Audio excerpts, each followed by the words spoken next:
Every time you move your pinky or the middle finger, you'll move the ring finger too. That's because the movement of your fingers is regulated by two nerves that come from the forearm. One of them is responsible for the thumb, index, and half of the middle finger, and the other covers the little, ring, and the second half of the middle finger. These two nerves are intertwined, which makes it difficult to raise your ring finger alone, without the middle and little fingers tagging along. Still, with practice, you can do it much easier, for example, if you're a musician. It's not true that people can't touch the tip of their nose with their tongue. This superpower is called Gorlin sign, and about 5 to 10% of people worldwide can perform it. Those who can do it are usually able to touch their chin with the tongue. People with double-jointed thumbs can bend them backwards. Looks super unusual, and very few people can do that. Still, it's totally okay. It doesn't hurt to bend a thumb this way either. And it's not only about double joints. Some people just bring flexibility to the next level. This condition is called hypermobility. It allows rare individuals to twist their bodies into weird positions, just like a snake, putting their head between their feet, doing a back bridge, and all sorts of splits. But in some cases, hypermobility can increase sensitivity because such people have a larger medulla. This brain area is responsible for processing emotions. Very few people can actually digest milk. The thing is, there's some special enzyme, let's call it a little helper, that breaks down the sugars any milk has. When people grow up, they run out of this enzyme, and only a little over 30% of all people retain some of it. Next time you're talking to a friend, try to breathe in through your nose. Don't make a pause to inhale. Try to do it in the middle of a sentence while speaking. That can be rather tough. Only about 1% can do that. And they're usually musicians. Some people can hear their eyeballs moving inside their sockets. It's a rare condition that about 1 in 500,000 people have. And it's not as cool as some might think. This is caused by a tiny hole in the bone that covers the inner ear. People who have this condition may also have problems with balance and hear their own heartbeat very clearly. Can you wiggle your ears intentionally? Congratulations! Around 22% of people on Earth are capable of wiggling one ear. As for moving both ears at once, only 18% can do that. Ear wiggling used to be a common thing for our distant ancestors. Scientists believe they could perform a variety of movements with their ears. We mostly don't need it today, but some people claim that everyone can learn to move their ears. It only takes time and practice. About a third of all people can raise one eyebrow, left or right, but the ability to raise both eyebrows separate from each other is much more rare. If you're not among them, that's because you cannot yet control and move the corresponding muscles. But this skill can be developed. Stand in front of a mirror, hold one eyebrow with your hand, and lift the other up and down, and then do the same with the other eyebrow. This will help you learn to move them separately. Imagine falling from the roof of a 10-story building and getting away with a few bruises and scratches, but no broken bones whatsoever. Such a genetic anomaly was discovered back in 1994. It makes a person's bones about 8 times denser than normal, which basically makes them indestructible. There was a case where a man had gotten in a serious car crash and not only survived, but had not a single fracture. What's even better, for him at least, is that the feature seems to be hereditary. It means he could pass it down to his kids, and they'll become unbreakable too. Stretch out your hand and place the ring on the crook of your elbow, then rotate your palm. If the ring didn't fall, you're a rare person. Some say only 2% of people can do that, but that's arguable. Our eyes allow us to see millions of colors and shades thanks to 3 types of cones inside them. Each type is responsible for seeing a range of shades between the 3 primary colors: red, green, and blue. There are people who have an extra cone type. They're called tetrachromats, and we can't even start to imagine what the world looks like to them. They see millions more shades than others do, and can show you the difference between 2 virtually similar colors. Interestingly, most mammals used to have 4 types of cones in their eyes in the distant past. but lost one in the process of evolution. 90% of people are right-handed, and only 10% are left-handed. But there are also a very small percentage of those who can use both hands equally well, including writing, drawing, and doing any tasks. Naturally ambidextrous people account for only 1% of the entire population, which is about 70 million people. If you want to check whether you're one of them, try to write the same phrase with both hands, or draw a circle first with your right and then with your left hand. If there's no difference, congrats! By the way, these exercises are very good for balancing the hemispheres of the brain, regardless of which hand is your working one. Most people depend on weather forecasts and have to adjust their outfits depending on the season to avoid catching a cold. But not everyone. Lucky ones have learned to keep their bodies warm in any frost. These fearless heroes can walk in the cold wearing only swimming trunks and feeling cozy. They can stand in the snow barefoot and even swim in a river or an ice hole. Usually, this talent doesn't come naturally. People temper their bodies for years until they get used to withstanding extreme cold.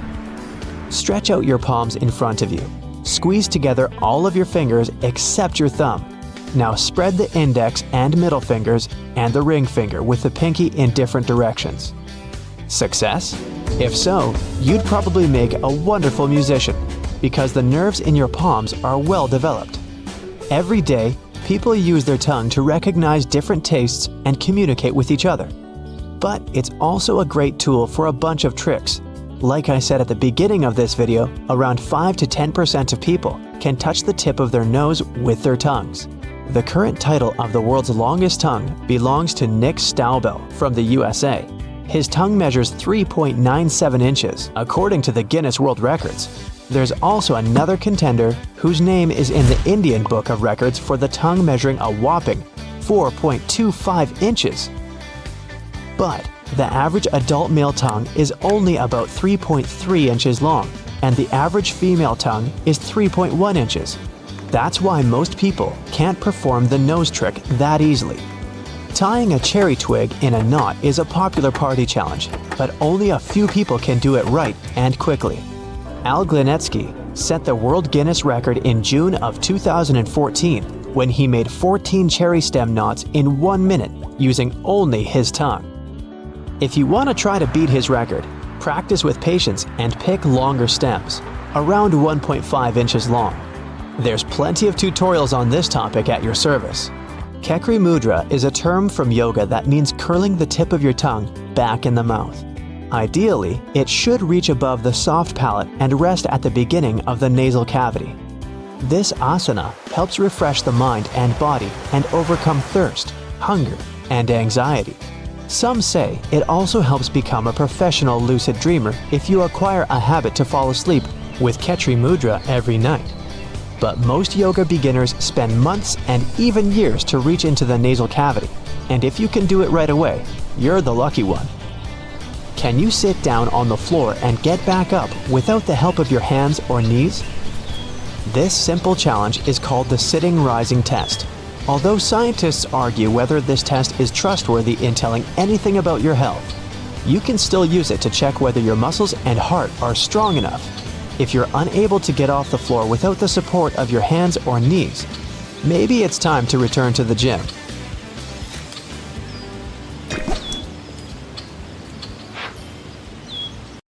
There's an extra set of DNA that gives some people eyes that are different colors, a condition called heterochromia. It's very rare, but also harmless. Generally, eye color describes the ring of muscle around your pupil called the iris. It allows light to enter your eye, and the color of the iris depends on the pigment melanin. The more melanin you have, the darker your eye color is. The majority of people have the same amount of melanin in both eyes, which is why they match, unless you have a genetic mutation like heterochromia. There's a long palm muscle, cleverly named palmaris longus, that was used to help our ancestors perform certain activities like climbing trees. We don't use or need it anymore, but some people are still born with this muscle. If you want to check to see if you have it, simply put your arm on a flat surface. Touch your thumb with the pinky finger and you'll see this muscle popping out of your wrist. There are some rare body features that aren't very noticeable, like the LRP5 gene mutation that gives some people very, very dense bones, up to 8 times denser than average, making them some sort of superhuman. That means they have bones that are extremely hard to break, plus their skin is less prone to aging. Also, some are born with an extra rib near their neck. This rib can vary in size, and it does not become an issue unless it grows in size. That's when it causes discomfort. But if it remains normal sized, it's like you have an additional bone you don't even know about. You've probably heard of a widow's peak. That's when your hairline forms a V-shaped point in the center of your forehead. Basically a low point in the middle and higher on the sides. Some people just have a hint of it, while others have a pretty distinct one, especially when they pull their hair straight back. The name of this feature could be a holdover from the 18th century England, where certain women wore black triangular hats whose point would fall in the middle of their foreheads. Approximately 33% of the population has this. Now, when your friend tells you they don't need to sleep a lot and can operate throughout the day without feeling tired and with no problem, don't make comparisons or feel bad if you can't follow the same rhythm. Maybe they have the rare DEC2 gene. Sleep experts generally recommend at least 7 hours of restful sleep. But people with this condition, which make up about 5% of the world's population, can sleep for only 4 to 6 hours and get up fresh and fully rested. Their gene mutation allows them to go through a sleep cycle way faster than most of us do. So that leaves them extra time to achieve more things while awake. People like Margaret Thatcher and Nikola Tesla had this condition. And there are arch fingerprints too. 65% of people have hoops. About 30% have a pattern in the shape of a whorl. Just 5% has the specific arch fingerprint pattern. Brown is the most common eye color. Gray eyes are the rarest. Only 3% of people have them, which is 3 times less than the number of people with blue eyes. And only 2 out of every 100 people have green eyes. The reason for that is that green isn't a predominant color, so if one parent has brown eyes, green will most likely lose the battle. Also, only 5% of people have amber eyes, which means a coppery or golden tone with flakes of green, gold, or brown. But amber eyes are common in birds, dogs, and fish. Some people have a tooth gap, which is often called diastema. There are many famous people who have made this their trademark. It's rather unique because up to 25% of people from different age groups and populations have it. 1/4 of the world's population has an extraordinary sense of taste. These super tasters simply have a higher number of taste buds on their tongues than the average person. They're especially sensitive to bitter flavors. When some of them were going through lab tests, they were repulsed by the bitterness of some chemicals that average tasters couldn't sense at all. Because they're so sensitive to certain flavors, these people mostly avoid high-fat and high-sugar foods. That's good, but they also avoid certain healthy vegetables because of their intense flavor too. On the other hand, the same number of people have fewer taste buds, which means a decreased sense of taste. Only 5% of people have a tiny hole near their ear, which could basically be proof that once upon a time, all living things had gills.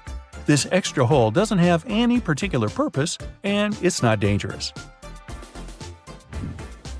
Another rare body condition is having 2 layers of eyelashes. Having a second row of eyelashes isn't a problem in most cases. If you maintain it properly, it can really bring focus to your eyes like Elizabeth Taylor, who had this condition, did. If you have a second toe that is longer than the first one, you have a specific thing called Morton's toe. Up to 22% of people have this feature. It got its name because of the scientist Dudley Joy Morton, who believed the long second toe was an evolutionary leftover that kind of reminds us of pre-human grasping toes. What's interesting is that the Statue of Liberty also has Morton's toe. Now, we all sneeze, but about 25% of the general population have a pretty unusual reaction when they're exposed to direct sunlight. You got it, sneezing. We call this phenomenon a photic sneeze reflex. About 90% of people are right-handed, while 9% are left-handed. And those that can perform most of their tasks equally well with both hands are the rarest. They're called ambidextrous. Why do we even have a dominant hand? The answer is probably related to the fact our brain has two hemispheres, and keeping specific functions on one side means the information doesn't have to cross over to the other one. So our genes determine which hand would be the dominant one, and sometimes they create a mutation where a person can do equally well with both hands. 20% of the population are born without wisdom teeth. Most people develop them between the ages of 17 and 21. It's a spare set of molars way in the back. Some people have them even though they can't see them. They don't erupt or ever become visible. An X-ray can confirm they have wisdom teeth under their gums. Our ancestors used to really need these teeth. Humans today have smaller jaws than before. Some theories say it's because our brain got bigger, so the jaw had to get smaller to accommodate for space. Yeah, I like that one. Also, since we eat cooked food and our diet is different than our ancestors, we lost those extra molars through evolution. But some people still have them. You can see the majority of people have only one clockwise hair whorl, but 5 out of every 100 people have a double crown. And if you have both of these whorls directed counterclockwise, you're even more unique. Clasp your hands. Now check the position of your thumbs. Which one naturally comes above the other? If it's the right one, you're in 50% of the population. And does it feel kind of weird when you place the left thumb above the right one? For 49% of people, it certainly doesn't because that's their natural position. Only 1% of people place their thumbs next to each other when they clasp their hands. Do you know exactly which side your heart is on? Rare people have it on the right side of their chest. This is a rare anomaly that mostly doesn't come with any negative consequences. If your hair is naturally red, you make up 1 to 2% of the world's population because this hair color is the result of a genetic mutation. Redheads need to have both parents with this gene to inherit this color. You might think rolling your tongue is not that common, but it actually is. More than 80% of people can do it, but less than 15% can actually make a clover out of their tongue. Ew. Did you know some people are able to make a roaring noise in their head using their jaw? Yup, they can do it thanks to a tiny muscle located in their middle ear. Most people can't contract it willingly, but some can, and that's how they produce a rumbling in their ears that reminds them of thunder or roaring. So, that's not really a lion behind you. Oops, my bad. We all get goosebumps when we hear our favorite song or witness something very emotional, or when we're cold. But some people, less than 1% of them, can actually give themselves goosebumps whenever they want. And 1/4 of the world's population have a hitchhiker's thumb. That's a condition where you can bend the upper part of your thumb 90 degrees backwards. Ooh, let's try it. Ow! Most people are sure that humans only have 5 senses, but that's not entirely true. Taste, touch, smell, sight, and hearing aren't the only ones we have. Scientists claim that people have between 9 and 20 senses in total. These include thermoception, the sense of warmth, equilibrioception, the sense of balance. There's also the sense of time, although not everyone seems to have that last one.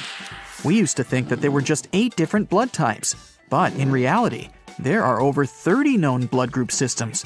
Here on the bright side, our favorite blood group is B positive. Get it? For every pound of fat you gain, you generate 1 mile of new blood vessels to supply oxygen and nutrients to your body. Your stomach produces a new lining every 6 days to avoid digesting itself. Nerve cells transmit 1,000 nerve impulses a second. They travel between 1 and 268 miles per hour. Our DNA contains 100,000 viruses. Scientists have discovered one that goes back 100 million years.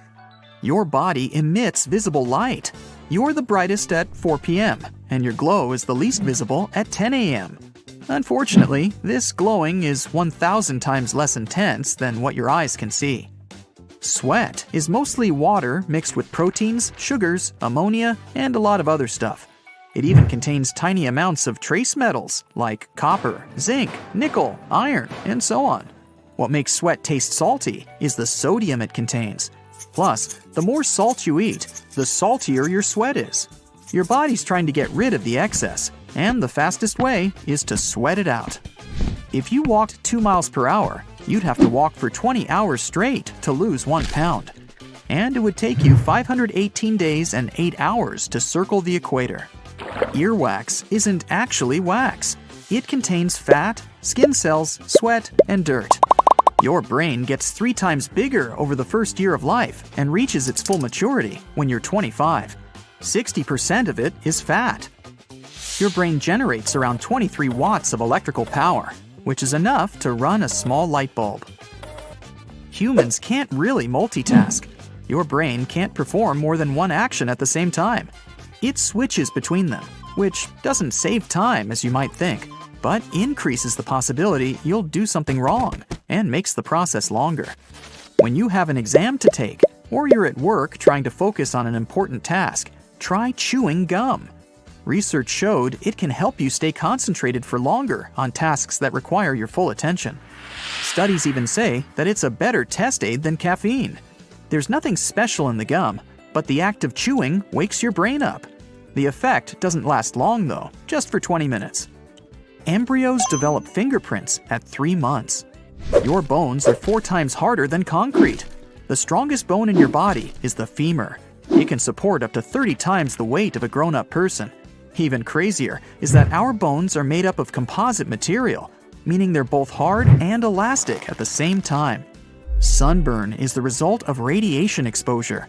When your body's natural defense mechanism gets overwhelmed trying to fight UV rays, a toxic reaction occurs that results in sunburn.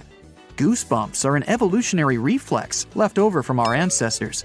The release of adrenaline made their hair stand up, and they look scarier to approaching predators. Your body produces 1 to 3 pints of saliva every day. It helps you digest food and fights off infections. You also have a lot of bacteria in your mouth. Yeah, that's right. The average amount of bacteria in a person's mouth is almost the same as the number of people living on Earth. That's hard to digest. Each human has roughly 150,000 hairs on their head. Every strand grows around 1/2 an inch per month. If we added the growth from each hair, it would measure the distance of 10 miles in just 1 year. Your hair is also a lot stronger than you think. A single strand can hold 3 ounces, which is the weight of an apple. If we combined the strength of all the hair on your head, it could support the weight of 2 elephants. Hey, let's try it. The beating sound your heart makes is the clap of valve leaflets opening and closing. Your heart doesn't replicate itself unless you have an injury. Your corneas are the only part of your body that don't get blood. They get oxygen directly through the air. When you're sitting or standing upright, it's easier for you to recall some positive memories that make you feel good. Some believe it's because sitting up with your back flat boosts blood flow, and your brain gets more oxygen, which helps it function better. The man who has the deepest voice in the world, and that's definitely not me, can produce sounds that humans, including him, can't hear at all. But elephants can hear those sounds. Veins look blue because light has to go through layers of skin and fat to reach them. Your skin scatters a lot of the red portion of white light before it reflects the blood. This leaves only the blue light to bounce back to your eyes. A person who has anosmia is unable to detect smells. Phantosmia is the opposite condition, when someone smells an odor that isn't actually there. The human brain has 100 billion neurons. It's 73% water, and the same is true about the heart. That's why if your brain loses even 2% of its liquid, you start to feel tired. It also makes your memory worse, shortens your attention span, and puts a dampener on your mood. The earliest known person to have had blue eyes lived in the Stone Age, 7,000 years ago. Your right kidney is probably smaller and sits lower down than your left kidney to make room for your liver. By the way, your brain makes sure you don't drink too little or too much water. After you swallow some liquid, your mouth and throat start to fire signals to your brain, telling it to stop drinking. Otherwise, you'd keep gulping down water for the entire 10 to 60 minutes it takes the liquid to get to your cells. Your eyes can see something for a mere 13 milliseconds, and your brain will already process this image. The average blink lasts from 100 to 400 milliseconds. Even though the tongue isn't the strongest muscle in your body, it never gets tired. That's because of the way it's built. It's made up of 8 interwoven muscles. The tongue is the only muscle with ends not connected to bone. Other muscles join 2 bones at both ends because that's how we pull and make a motion. There are around 700 different species of bacteria in your mouth. Over 6 billion of them live there. Your skin is your largest organ. It can cover the surface area of 2 bath towels. It accounts for around 16% of body weight and is around 22 square feet. If you typed 60 words per minute for 8 hours a day, it would take you 50 years to type the human genome. You get tired pretty quickly when you're out in the heat. This happens because your body is trying really hard to keep itself cool, which puts a lot of extra work on it. So you get exhausted and tired, even if you don't do anything physically demanding. Your body has 78 organs, but only 5 of them are essential for survival: the brain, liver, kidney, lungs, and heart. Oh, the phone's ringing. Must be something urgent. At 11 p.m. Only all the gadgets in the house are silent. It's your ears that are ringing. You can also hear some hissing, whistling, buzzing, and even roaring. But all this noise doesn't have an external source. That's why it's known as phantom sounds. They can occur in one or both ears, constantly or from time to time. They're usually most noticeable at night, when nothing distracts you. Women have more taste buds on the surface of their tongues than men do. That's one of the reasons why 35% of ladies and only 15% of guys are super tasters. Those are people who feel flavors more strongly than others. Left-handed people usually prefer to chew on the left side, and right-handed people, well, you guessed it, chew on the right. Even if your fingerprints are damaged, they'll grow back in the same unique pattern. When breathing, a single lung only uses 5% of the oxygen you've inhaled. Well, here's some facts you'll find hard to digest. Your stomach has a pretty incredible capacity, being able to hold up to half a gallon of liquids. That's a whole large bottle of Coke. It's pretty hard to estimate how much hard food you can eat because it's processed with your teeth before it gets to your stomach. There's definitely not enough room for a turkey, but a good-sized chicken would probably fit in it. If you were asked where your stomach was, you would probably point to your tummy. Sorry, that's wrong. It's actually up here, hidden in between your ribs. Scientists believe that the appendix will disappear eventually. Nobody really knows why we need it, but some researchers claim it might have existed to help our ancestors digest tree bark. Because it's no longer part of our daily diet, the appendix isn't necessary and can disappear from our bodies without any consequences. The appendix isn't the only obsolete part of our body. Wisdom teeth aren't that useful either. Yeah, they used to come in handy whenever our ancestors lost some of their teeth, but the only thing they help us lose now is the money we spend extracting them. Almost all of our body is covered with hairs, even if we don't notice them. They grow even in the belly button. Their purpose is to catch lint. Check it out. See? Your liver acts as your own personal bodyguard, protecting you from toxins and many other things you don't want hanging around in your body. It's also pretty indestructible and can even regenerate. Only about 43% of you is actually you. Over 50% of the cells in your body belong to tiny little creatures that mainly live in your gut. Still, even though your own cells are fewer than microbial ones, there are, on average, about 100 trillion of them in you. See, you're not alone. With this in mind, your own genes are less than half of what you really consist of. If you take all the microbes dwelling within your body and count their genes, you'll find between 2 to 20 million. If you sleep, it doesn't mean all of your body sleeps. In fact, sometimes your brain has to work even harder when you're asleep. It needs to process tons of information, and reports usually take a lot of time. The nose definitely gets a good rest while you're sleeping. Amazingly, your sense of smell basically deactivates at night. You wouldn't even be bothered if there was a really terrible smell in your bedroom. No comment. The nose is probably one of the most underappreciated parts of the body. We wouldn't even be able to enjoy eating without it.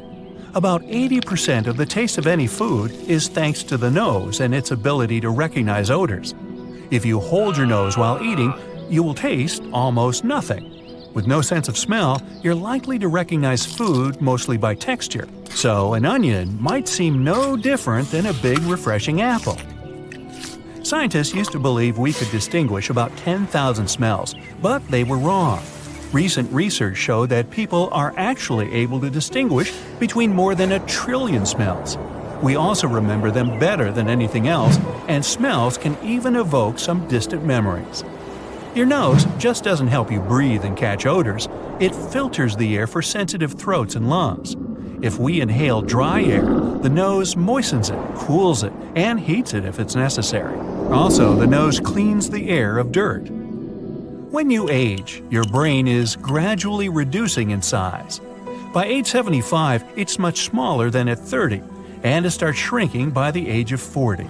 It happens to everyone and doesn't affect your mental strength in any way. Our brain can store only 7 bits in its short-term memory. Don't even try to compare your brain with a phone capacity, not even the one you had back in 2005. That's why you can't even learn a phone number by heart. Our short-term memory functions just like a chalkboard. You can get some information, but sooner or later, you run out of space. To check your working memory capacity, try this test. Ask a friend to write a list of 10 words and read it to you. Most people recall 7 or fewer items from that list. Your RAM, or working memory, is an essential thing that we need to perform almost any everyday activity, including basic conversations, surfing the net, and even petting your dog. Our strongest and emotional memories are often fake. The central memory gives us the confidence to believe that we remember everything, even though most of the details are made up in our heads. Not only your brain shrinks as you get older, you too shrink dramatically. The bones get more brittle, the backbone gets compressed. A similar thing happens when you rest at night. Your bones kind of relax too. Because of this, you wake up taller in the mornings than you are at the end of the day. Among mammals, only humans can walk on 2 legs for their entire lives. You might think that kangaroos or gorillas move in the same way, but kangaroos use their tail as a 3rd leg, and gorillas use their long arms to keep balance. Your bones take part in metabolism too. Since they mostly consist of calcium, when there's not enough of this element in your blood, bones start shedding it into the bloodstream, balancing your body. The same reaction works in reverse too. When there's too much calcium in your blood, it goes into the bones to be stored for later. The only bone to have a sense of humor in your body is inside your upper arm. That's why it's called the humerus. Okay, I made that one up. Moving along. The only bones that never grow are found in our ears. We can hear thanks to these tiny bones because they have adapted to transmit sound vibrations. Doctors call them the oscular chain. One of these hearing bones, the stapes, is the smallest bone in your entire body. It's no larger than a grain of rice. Our height, shape of our body, and skin color depend a lot on where our ancestors used to live, but we can adapt to new conditions even within our own lifespan. For example, if you move from plains to the mountains, you'll eventually develop more red blood cells to compensate for the lack of oxygen. And naturally, if you move from a colder climate to a hotter and sunnier one, your skin will get darker to adapt. Our lifespan is programmed within our cells. They constantly renew and divide, but they have a sort of internal timer that stops at some point. Some cells also stop reproducing sooner than others. On average, cells cease dividing when we reach the age of 100. That means if we could find a way to trick ourselves into turning off the timer, we could potentially live forever. Body fat isn't just a nuisance. It acts as insulation material, energy reserve, and shock absorber. Your body sends the most fat into your waist region because that's where your internal organs are. If something happens to you, this layer of fat might protect your vitals from irreparable damage. Heads up! Your skull isn't a single bone. It actually consists of 28 different bones, many of which are fused together to protect your brain. The mandible, or the lower jaw, is the only skull bone that isn't fixed to the bone around it. It's attached with connective tissues and muscles. This is what makes it so mobile. You can move it in any direction you like. You see, the strongest muscles in your body aren't in your arms or legs. They're in your head. The masseter is the main muscle responsible for chewing, and it needs to be the strongest for you to eat normally. And you know those muscles that allow you to move your ears? Those are temporalis, located above your temples. They also help you chew your food. Now, we've got two really fast muscles. They control the eyelid closing. In fact, they're the fastest muscles in our body. Eyes are fragile and need protection, so the reflex that protects them needs to be as fast as lightning. These muscles can shut the eyelids in less than a tenth of a second. People with double-jointed thumbs can bend them backward. It looks super unusual and very few people can do it. Still, it's totally okay. Even though it looks painful, it actually doesn't hurt at all for someone with a double-jointed thumb. Now, we recognize only purple-blue, green-yellow, and yellow-red colors. Everything else is a combination of these three. It's impossible to calculate how many of these combinations the human eye sees, because every single person has slight vision differences. But it's about 1 million combinations on average. You see? Almost all of our body is covered with hairs, even if we don't notice them. They grow even in the belly button. Their purpose is to catch lint. Check it out, see? A single human hair can support 3.5 ounces of weight. That's how much 2 candy bars weigh. Our hair color is easily explained by genes. There's not more than 2% of people with natural red hair. They're followed by blondes and by all the varieties of brown shades. The vast majority goes to black hair, including very dark brown. Yeah, your hair can stop growing at a certain length. A hair usually grows from 2 to 7, so usually it doesn't exceed 42 inches. Well, tell that to this gal from China, who broke all the hair records with the longest hair ever. In 2004, her hair was 18 feet, 5.5 inches long. With age, your hair loses its natural color. It happens because keratin receives less pigment. As people grow older, the pigment cells in their hair follicles gradually vanish, and hair becomes gray. Some time passes and no pigment is produced at all. That's when hair turns white. The only part of the human body that doesn't get any nutrients from blood is the cornea of the eye. Instead, it's fed by tears and fluid in front of your eyes. A human eye has some resemblances to a car engine. They both need various liquids to perform properly. An engine needs gasoline and an eye needs tears. In order to work well, the tears should be thoroughly distributed all over the eye. That's why we blink up to 20,000 times a day. So, a lid is a bit of a windshield washer. We've got 2 really fast muscles. They control the eyelid closing. They're the fastest muscles in our body. Eyes are fragile and need protection. That's why when the reflex is triggered, these muscles shut the eyes within about 100 milliseconds, no more than 0.1 seconds. We recognize only purple-blue, green-yellow, and yellow-red colors. Everything else is a combination of these 3. It's impossible to calculate how many of these combinations the human eye sees because every single person has slight vision differences. But it's about 1/1,000,000th combinations on average, you see? The inability to distinguish colors, also known as color blindness, affects around 8% of males and 0.5% of females. But colors themselves aren't as stable and objective as they might seem.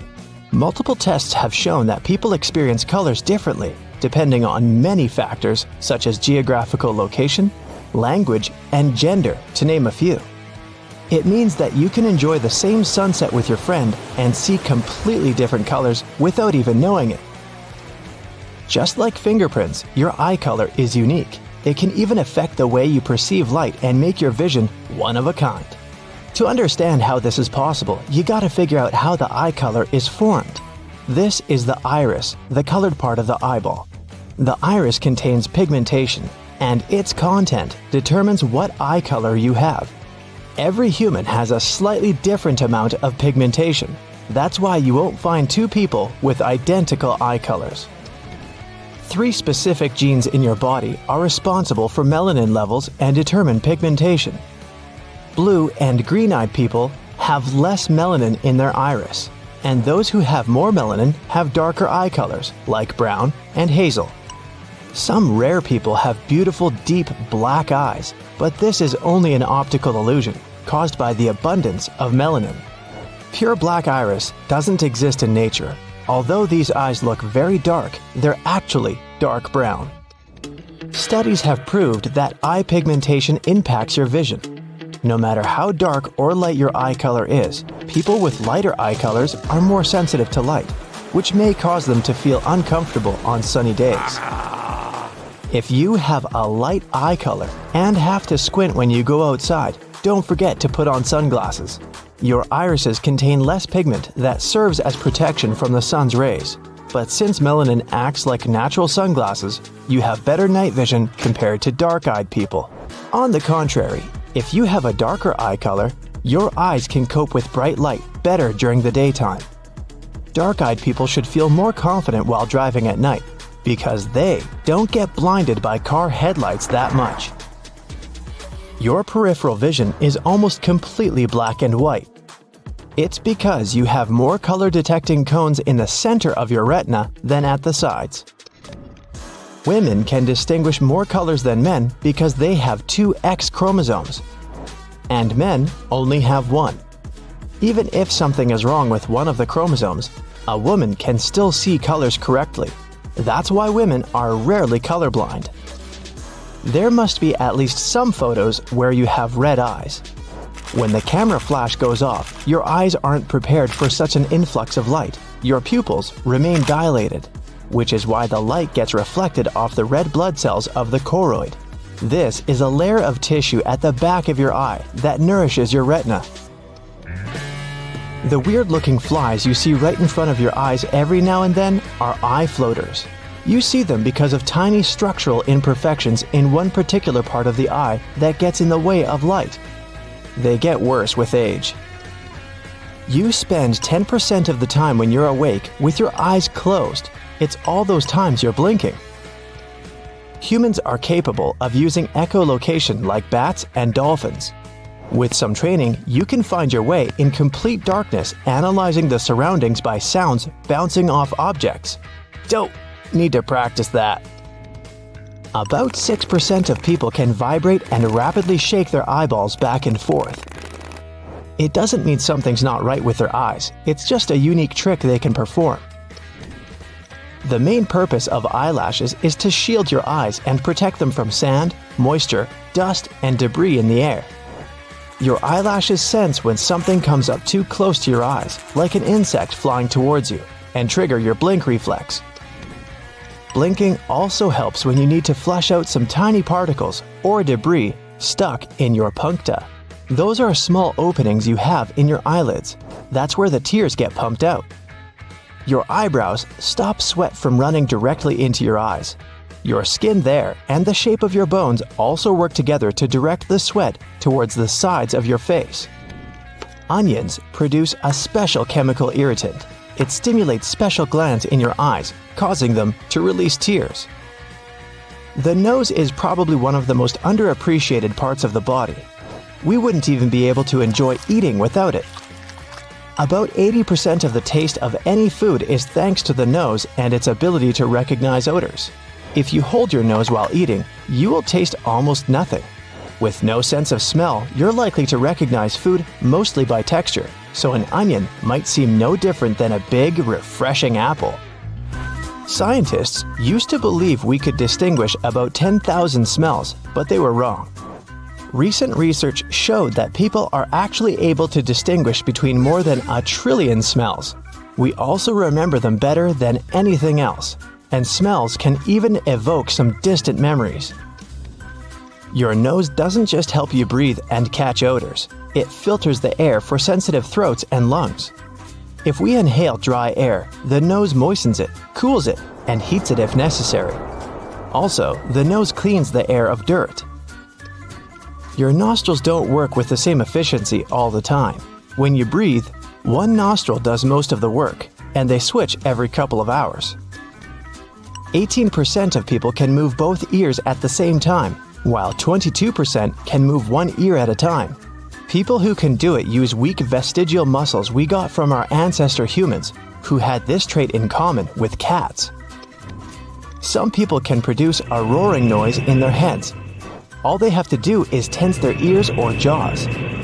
There's a small muscle in the ear. It dampens loud sounds, like when you're chewing. But some people can flex that muscle, and that creates an audible rumble. Your teeth are the only part of your body that cannot heal itself. You're out for a couple of miles with an ingrown toenail. Ouch! Now, think about those folks who tackle extreme races and marathons. To run their best, they need top-notch training and solid shoes. But there's one more thing. Perfectly trimmed toenails. And trust me, keeping those nails in check is an art in itself, because there are many rules on how to do that right. To get ahead of nagging toenail issues, some athletes choose to have their toenails removed altogether, which helps them dodge problems like bruising and ingrown nails. Take Charlotte Vassarelli, an ultra-runner who had to say goodbye to both of her big toenails after relentless pain had been affecting her stride. The procedure takes about 45 minutes. A podiatrist will numb the toe, apply a tourniquet, and carefully remove the nail right down to the root. They then use carbolic acid to stop it from growing back. Recovery is pretty swift, but sometimes it can take a few tries to ensure the nail is completely gone. Now, let's say you've accidentally lost your toenail. And since you aren't a professional athlete, you decide to help it grow back. It will take you up to 1.5 years to fully recover. They grow 3 times more slowly than fingernails, only pushing around 1.6 millimeters a month. Plus, the older we get, the slower the process gets. With age, our toenails thicken and round out, so the growth rate slows down. It's not that everybody's feet smell bad, but if you ever notice someone's tootsies stink, here's an explanation for you. Our feet have around 250,000 sweat glands. For comparison, our armpits have 10 times fewer, only around 25,000. However, it's not the sweat that makes the feet smell. Bacteria are in charge of the stench. The primary reason is oftentimes lack of ventilation and fungus that thrive in wet environments, such as sweaty feet. Farts and burps are just a normal part of being human. When we chow down, our small intestines don't get around to digesting all foods perfectly, and gas is a byproduct of a digestive process, when bacteria break down leftovers in your gut. All that gas eventually has to escape, which means, on average, we let out about 12 to 25 farts a day. And don't worry, holding in gas won't affect you seriously. Sure, it can lead to a bit of tummy trouble, but being polite at dinner won't mess with your health in any serious way. Gross as it is, pus actually tells you that your body is doing its job. That gooey stuff, whether it's white, yellow, green, or even brown, is just a buildup of white blood cells fighting off an infection. It means your immune system is kicking in like it should. Of course, if you see pus after major surgery, that's a flag to reach out to your doctor. But for smaller injuries, pus is just your body's way of healing, even if it's super yucky. You can even call it the white cell's precious juice, if you will. Can you give yourself a pinch without feeling anything at all? Go ahead, grab a bit of skin on your elbow and give it a good squeeze. Surprisingly, it won't feel as bad as you'd think. That's because different spots in your skin have different kinds of nerve endings. Your elbow skin is like the superhero of skin. It's tough and has fewer pain receptors. On the flip side, the more delicate parts of your body are packed with nerve endings, making them sensitive and a bit more scream-worthy when you accidentally bump into something. You can munch on anything without actually tasting it. All you have to do is pinch your nose and take a big bite of that not-so-appetizing meal. Bet it doesn't taste like much. The thing is, our taste buds only detect 5 flavors: sweet, sour, bitter, salty, and that savory umami, the flavor you get from various types of meat. Still, it's not your tongue, but your sense of smell that really brings the flavor party to life. If you hold your nose, you cut off the aroma and leave your brain to rely only on those 5 basic tastes. That's a great life hack when you gotta eat something you don't like but have to. If you're snoozing away and someone blows a puff of air at your eyes, they won't even budge. But if you're awake, your eyes are gonna flutter like crazy. So next time you want to test if someone's really sleeping or not, try this little trick. You might notice that one nostril feels more stuffed up when you have a cold, but that's completely normal. It's not unusual for one nostril to be more active while the other takes a little break, and they actually switch roles throughout the day. This is known as the nasal cycle. Typically, one nostril does about 75% of breathing for a couple of hours before the other one takes over. Since this cycle is controlled by your body's nervous system, you can enhance this natural pattern by consciously switching nostrils with each breath, which can help you relax. It might seem a bit goofy at first, but it could be a fun trick to get your kid to try when they need to calm down. The bones in your feet account for about 25% of all the bones in your body. There are 206 bones in total, and each foot has 26 of them, so that's 52 bones for your 2 feet combined. If you do the math, that's roughly 25.24% of your total bone count. Genetically, humans are like 99.9% the same. But not all of our genes are actually human. Out of the roughly 20,000 genes in our DNA, about 8% come from ancient viruses. Plus, another 40% is made up of repetitive sequences that scientists think might also be viral. These viral genes have the ability to move around and replicate themselves, which could be linked to some health conditions. So, turns out you're barely half human when it comes to your genetic makeup. Believe it or not, it's rare, but some people can actually grow teeth in their ovaries. These weird growths are called teratomas, and they can contain all sorts of stuff like hair follicles, skin, muscle, and more. The biggest teratoma ever recorded was a whopping 18 by 10 inches, and it was taken out of a 74-year-old woman. Since the brain doesn't have pain receptors, doctors can do brain surgeries with patients awake and sometimes even chatting. It might sound like a scene from a horror movie, but having patients alert during the procedure actually helps surgeons avoid causing any serious harm. It's a bit unsettling to think about, though. Surprise! Your brain is the fattiest organ in your body. It's about 60% fat, and that's a good thing. Those fatty acids are essential for optimal brain function. Imbalances could up your risk for many health issues. Still, when it comes to having kids, your seemingly fat brain gets smaller as if it's on a diet. Moms and dads experience shrinkage in areas tied to social cues and decision-making. These changes are totally normal and help with parenting. However, no matter if you have kids or not, your brain power still declines by the time you hit 24. Studies show that cognitive speed starts to drop, and you keep losing about 15% every 15 years after. So if you're nearly 40, don't be surprised if things take a bit longer to process. Your ring finger can give away your marital status, but it also has some interesting secrets even before you tie the knot.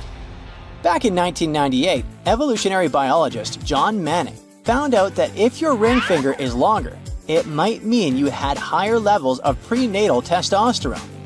Since then, several studies have backed this up, showing that folks with longer ring fingers tend to excel in sports.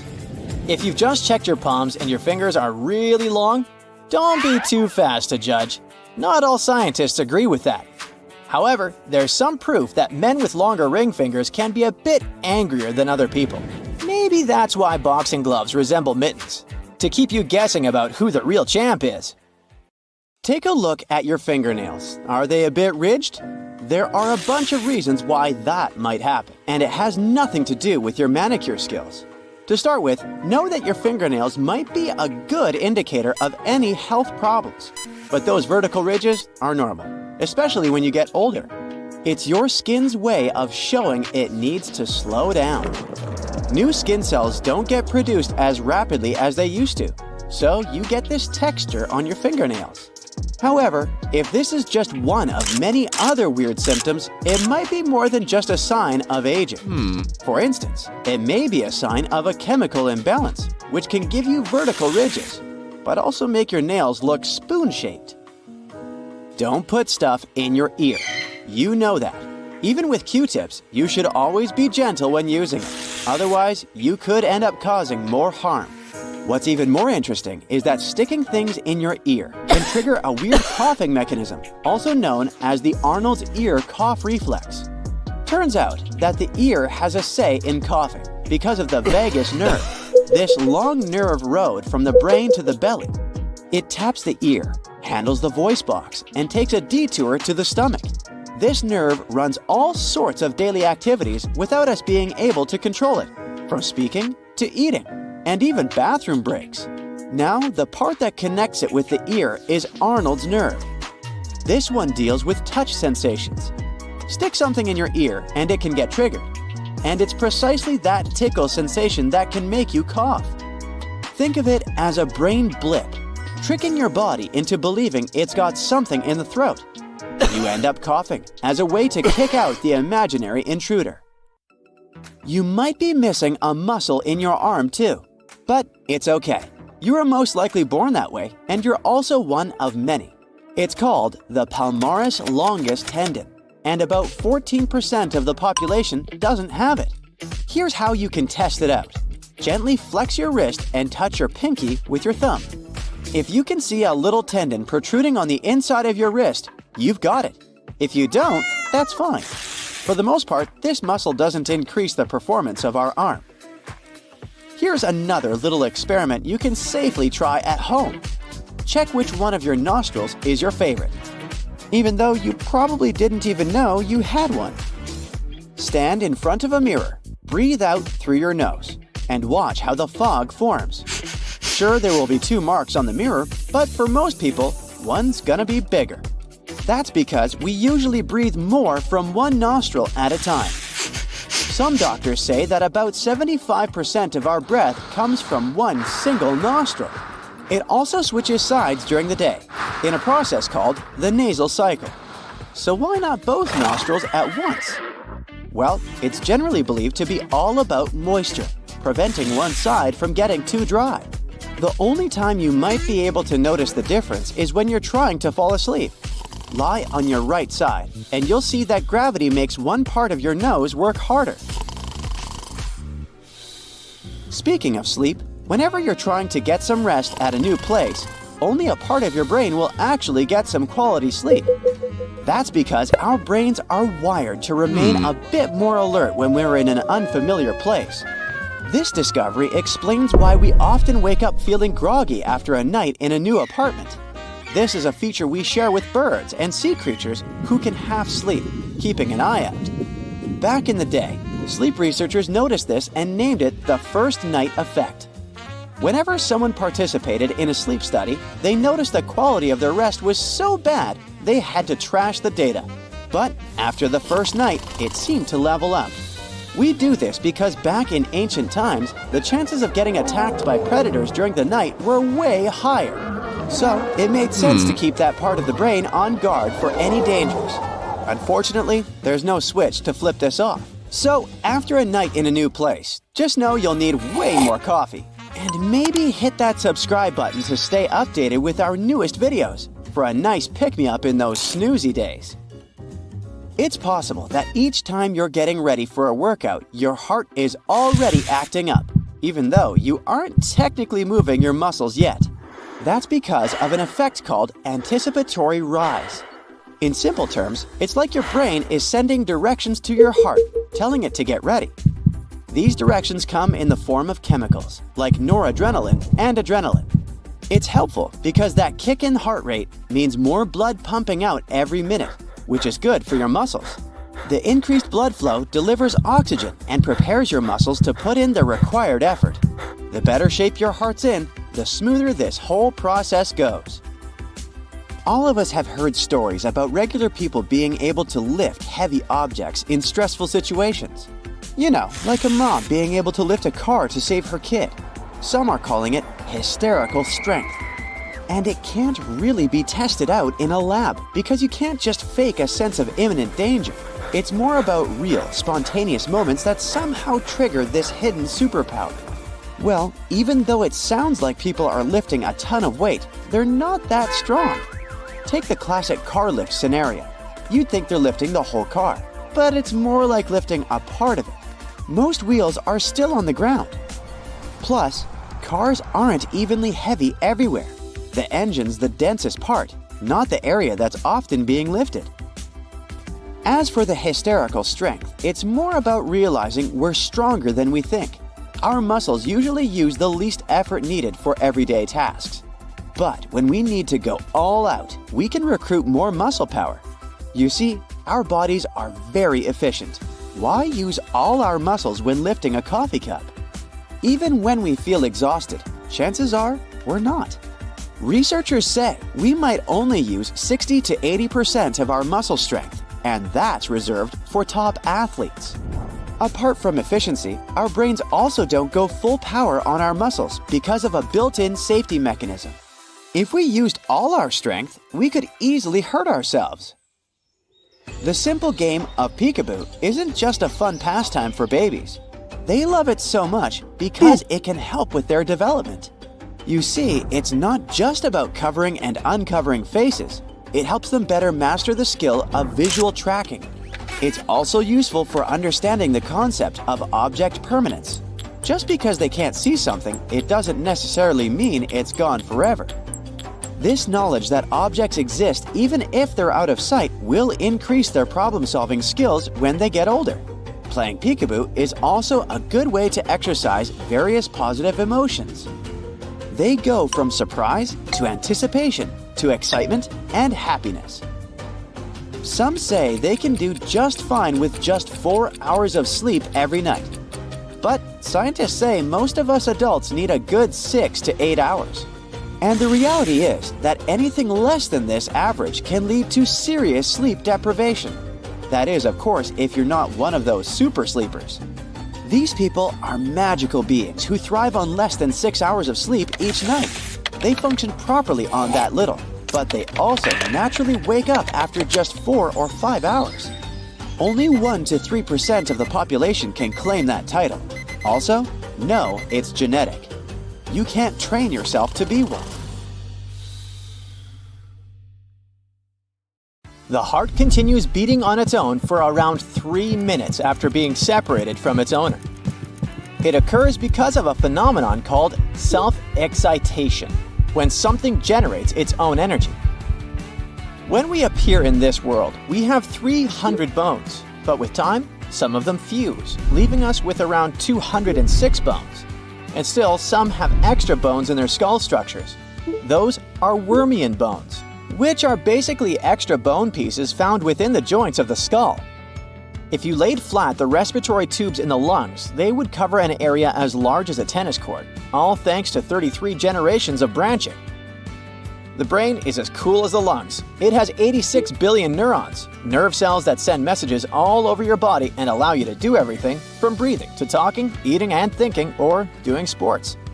The brain also has up to 60 trillion synapses, the places where neurons connect and communicate with one another. That's more than all the leaves on all the trees in the world. And here's another fun fact. Your eyes are like car engines. They need fluids to function properly, just like an engine needs gasoline. So when you blink up to 20,000 times a day, you're basically giving your eyes a windshield wash. Have you ever blushed and felt your cheeks turn red? Well, did you know that your stomach lining can blush too? When you blush, there's an increased blood flow in your body, and that includes your stomach lining. It turns red because it has plenty of blood vessels. And when there's more blood than usual, it shows. Now, we all know that plastic is bad for the environment, but did you know that we can actually digest it in tiny quantities? However, our digestive system can't handle grass. Grazing animals have special teeth and several stomachs to process raw leaves and grass, while we're stuck with just one stomach. We all have two super fast muscles that control our eyelids closing. They're actually the fastest muscles in our body, and they shut our eyes within a mere 0.1 second when triggered. And while we still don't know why we blink, we do know that women blink more often than men, and that we tend to blink in unison when watching a movie with friends. Maybe it's just a weird human thing. By the way, every time you eat something, your esophagus, the organ your food travels through to reach the stomach, moves in a series of wave-like contractions, pushing the food forward. This process is called peristalsis. Your fingers don't have any muscles whatsoever. To move them, you involve tendons connected to muscles in your hands and forearms. Some people, around 12% of women and almost no men, have 4 cones in their eyes. This condition is called tetrachromacy. People with this peculiarity can see a whopping 100 million colors. Your body glows, emitting tiny amounts of barely visible light, the product of biochemical reactions going on in your organism. The light intensity changes throughout the day. Unfortunately, you can't detect it with the unaided eye. Marfan syndrome is a genetic condition that affects the body's connective tissues, making them more elastic. This can make you unusually tall, have elongated limbs, and often be extremely flexible. And some people use this as an advantage in their careers. Javier Botet was diagnosed with Marfan syndrome at a young age, but he made a name for himself in the horror film industry. He can contort his body in such an eerie and unsettling way that this has landed him roles in numerous films such as Mama, The Conjuring 2, It, and Slender Man. But Marfan syndrome is a spectrum disorder. While some people with the condition can live relatively normal lives, others may face serious health issues. The DEC2 gene mutation is a mutation that allows people to have just a few hours of sleep a night and still feel great. They don't get tired and never sleep in. On average, such people wake up at 4 or 5 a.m. No more than 5% of the world's population has this feature. Human embryos, the initial stage of development for a multicellular organism, have a tail, and it usually disappears before birth, leaving us with a tailbone. In the future, this structure will probably vanish altogether since it has no apparent purpose. People lose 30 to 40,000 skin cells every minute. It adds up to 43 to 57 million skin cells per day. But worry not, the epidermis, the top layer of your skin, replaces itself every 30 days or so. If this process happens faster, it can lead to skin flaking and irritation. The liver is a unique organ. It can regenerate after 60 to 70% is removed. At the same time, its shape may change afterward. It might sound like something out of a comic book, but humans can actually have super strength. Turns out, some accidental mutations can unleash titanic strength without any crazy workout routines. There are 2 proteins in our body, myostatin and activin A, that usually are secreted by muscle cells to suppress excessive growth. In other words, these 2 help regulate the size and number of your muscle cells, so you don't end up accidentally looking like Schwarzenegger. But as you can guess, some do end up like that. People with this genetic condition don't produce these proteins. Without hitting the gym, they can naturally grow their muscles extraordinarily large, resulting in super strength. It's called myostatin-related muscle hypertrophy. Sounds kinda dangerous, right? And it is. When you become a Superman, there's also the risk of muscle imbalance, heart and joint issues, and other problems. When you swallow, it takes the food from 5 to 8 seconds to travel from the mouth down to the stomach. Your eyes have 3 kinds of cones: red, blue, and green. Thanks to them, you can perceive around 1 million colors. Your hard-working heart will beat around 2.5 to 3 billion times and pump approximately 100 million gallons of blood in your lifetime. Speaking of your skull, it isn't a solid structure. It consists of 22 bones. 8 of them protect the brain and 14 form the facial skeleton. And since we're on the topic of the human head, the part of your brain that's responsible for vision is in the back of your head. Interestingly, the right side of your brain controls the vision on the left side, and vice versa. Breathing isn't only about moving the air inside and outside. It's about the way you do it, because it can literally affect your face shape. If you breathe through your nose, you'll get well-defined cheekbones over time. It will also make your face wider because your tongue will exert force against your jaw. If you breathe through your mouth, your tongue won't have a place to rest. It will change your facial structure as time goes by. Your face can be more narrow and your cheekbones won't be that visible. Also, if you're a mouth breather, you'd probably tend to tilt your head backwards more. This way, you increase cranial contents in the back part of your brain and directly change your entire posture, along with the shape of your neck and face.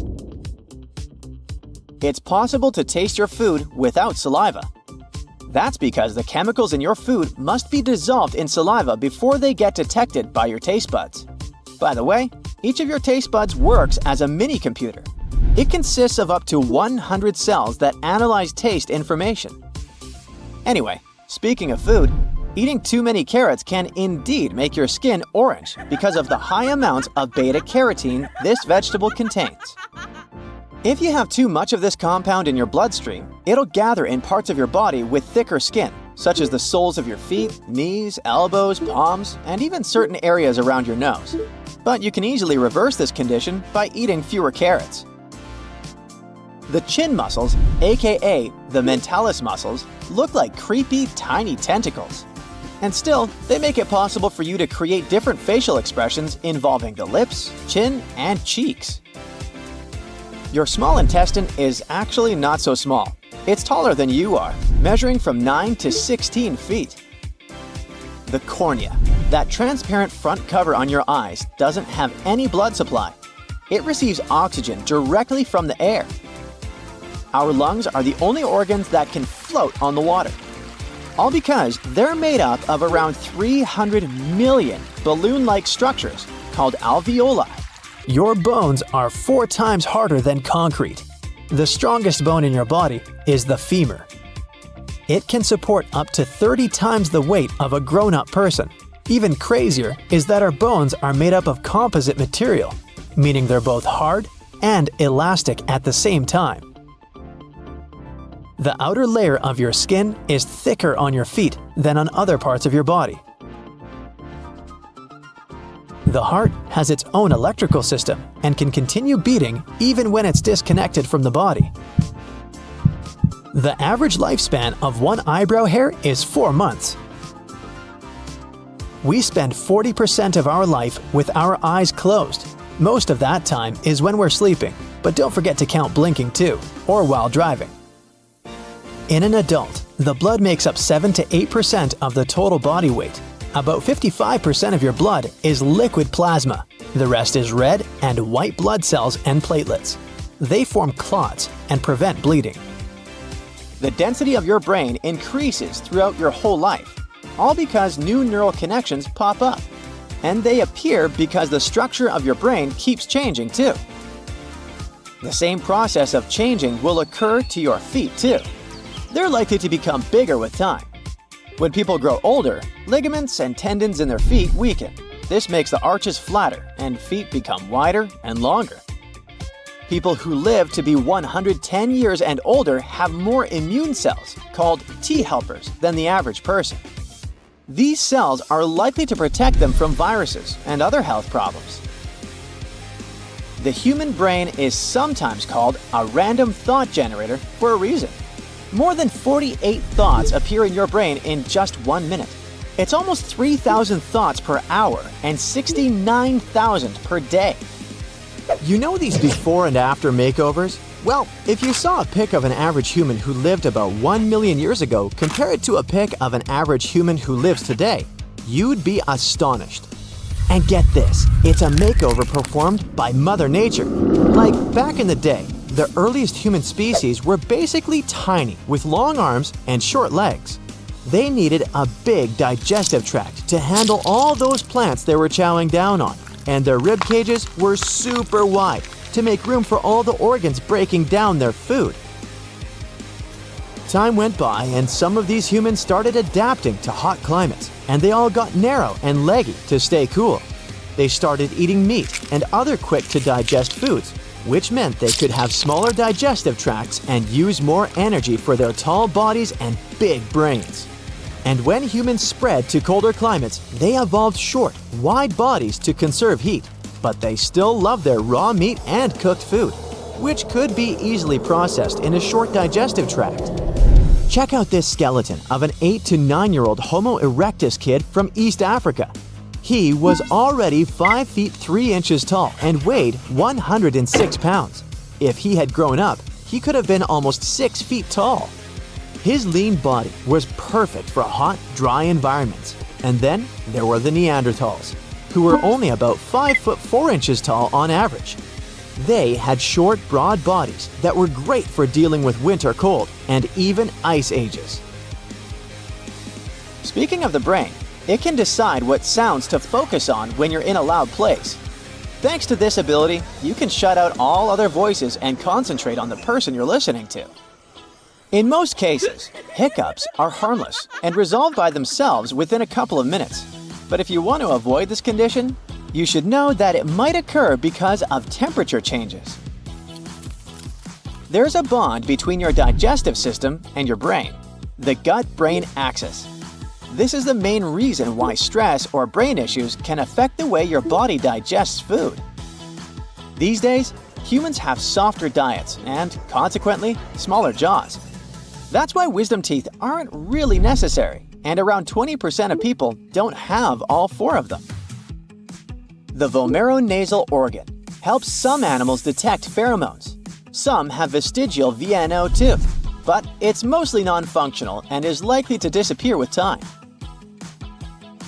You flex that strong handshake and think it's all because of your gym grind? Ha! Turns out your pinky finger is the real MVP. No joke. Believe it or not, that little finger packs a punch and is responsible for 50% of your hand strength. Who knew the underdog could be such a powerhouse? Your toes are like 2 little homies that carry almost half of your body weight, and don't even listen to people who say you don't need them.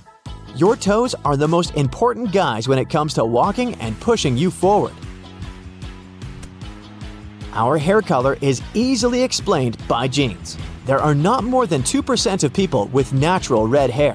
They're followed by blondes, about 3%, and by all the varieties of brown shades, only about 11%. The vast majority goes to black hair, including very dark brown. Who knew that nails had a secret talent besides helping us pick up tiny objects and peel off stickers? They also give us a structure to press against so we know how firmly to hold anything. Talk about multi-talented. Move over, Rapunzel. It's not just our hair and nails that can grow. Our liver can regenerate itself from just 51% of its original size back to full size. But don't go damaging it too much, or you'll end up with scars. In the future, people are likely to change due to extensive use of technology. So we might have text claws, cramping from gadget use, and 90-angle elbows from holding our devices. Besides, there's a theory that humans are likely to get smaller to conserve energy in our increasingly crowded world. Your body maintains a very careful water balance, and if it loses just 1% of water, you start feeling thirsty. Your brain can process up to 1,000 words per minute while you're reading. Rapid eye movements, saccades, help us absorb information more quickly. As for your tongue, together with your lips and teeth, it allows you to say more than 90 words per minute using over 20 various movements. Your body constantly converts food into energy. 1 calorie is equal to around 4,200 joules. And that's how much you need to change the temperature of 2.2 pounds of water by 1 Kelvin. People have as many hairs on their bodies as chimpanzees. The only difference is that human body hair is mostly useless and so fine that it's almost impossible to see. Who would have thought that tomatoes have more genes than humans? But don't worry, it's not the number of genes that matters. It's how they all work together. So go ahead and enjoy that tomato sauce on your pizza. Hold your nose the next time you eat and see how much your taste buds fade. It turns out that the nose is actually responsible for 75 to 95% of our taste perception. So don't underestimate the power of those sniffers. Keep your mouth hydrated or your taste buds won't work properly. Saliva triggers chemical reactions with enzymes that break down the food as soon as it enters your mouth. So drink up and savor those flavors. Forget about distinguishing between 10,000 smells. Recent research shows that we can actually differentiate between over 1 trillion smells. And not only that, but smells can evoke some distant memories too. So next time you catch a whiff of something familiar, take a moment to reminisce. When you're snoozing away, your sense of smell goes on vacation too. So even if your room smells like a dumpster fire, you won't even notice it. Sweet dreams, right? And speaking of dreams, did you ever wonder why some of them are in black and white, while others are like a rainbow explosion? Well, apparently it all depends on the TV you watched as a kid. So I guess your grandparents had some pretty boring dreams, huh? Chromesthesia is seeing colors when you're listening to music. It's a kind of synesthesia, a phenomenon when people have several senses mixed. Some of them perceive numbers in different colors. Others can taste words. People have more than 5 basic senses. Don't forget about the sense of space, the sense of pain, the sense of balance and time, the sense of temperature around and in the body, and many others. Your teeth are the only part of your body that can't repair itself, but the enamel which covers them is one of the toughest things in the human body. After growing several human taste cells in the lab, scientists found out that they had an ability to smell. In each of them, there were a few molecules similar to the ones found in the cells in your nose. Apparently, our senses of smell and taste are even more connected than we thought before. Now let's talk about listening to your heart. Not only is it a great metaphor for following your dreams, but it can also give you away if you're lying. Yeah, your heart rate starts racing like Usain Bolt when you're fibbing. Okay, brace yourself for this one. Even if you brush your teeth like a champ and use mouthwash like it's going out of style, your mouth is still a germ hotspot. Gross, right? But don't worry, most of those bacteria are actually good for us and keep the bad stuff away. But wait, there's more. The belly button is actually the second dirtiest place on our bodies. Yeah, I know, who knew? Since we don't really use it after we're born, it becomes a breeding ground for all kinds of icky stuff. It's got over 2,300 bacterial species living in there. So maybe it's time to give our belly button some extra TLC. So, you got 2 eyes, 2 ears, and 2 nostrils. These doubles allow for greater vision, clearer sounds, and super smelling. Our nostrils are separated by cartilage called the septum. Thanks to this, your nose is able to go through the nasal cycle. That's when one of your nostrils works harder than the other. Every few hours they switch. This closing and opening of your nasal passages happens when the tissues inside your nose swell and deflate. Having one low airflow nostril at any time allows your sensors to detect slow-acting odors more easily. It gives you a greater range of smell. The nasal cycle also helps your nose to fulfill its functions as a humidifier and air filter. Our finger and toenails are usually a pale pink color. A lighter moon-shaped crescent at the bottom of the nail is known as the lunula. Our nail matrix creates new skin cells. They push out old skin cells to make our fingernails. Any injuries to the nail bed or irregularities that affect the matrix area might also affect the nail growth. Excessive nail biting, manicures, pedicures, and everyday nail injuries can lead to little marks and white spots on your nails. Nails grow very slowly, too.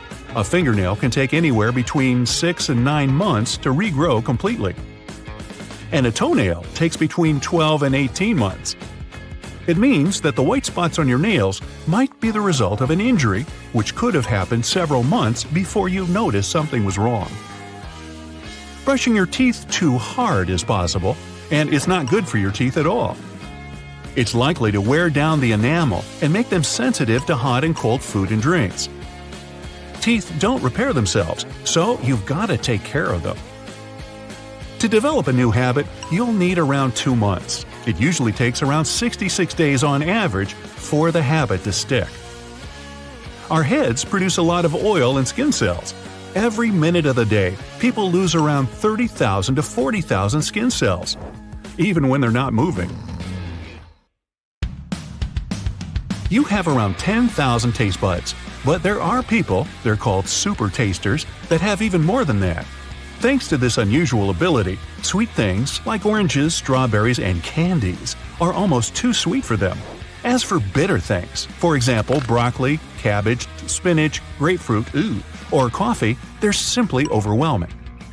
Fingerprints are unique to each person, but we also have individual tongue prints. I hope we stick with checking fingerprints. I'd hate to have to lick a scanner. Over the course of a day, you lose on average about 60 strands of hair. Teeth are a part of the skeletal system, but they aren't counted as bones. They don't have the same regenerative power that bones do. That's why they don't grow back if something happens to them. A hug, longer than 20 seconds, will produce the hormone oxytocin. This can lower blood pressure, slow your heart rate, help relieve stress, and improve your mood. When you submerge yourself in water, it can cause your heart rate to drop and oxygen consumption to slow. In recent years, free divers have pushed human lung limits by going down to a record 700 feet. Wow, that's breathtaking. You might be wondering how a person could hold their breath for so long to reach this impressive depth.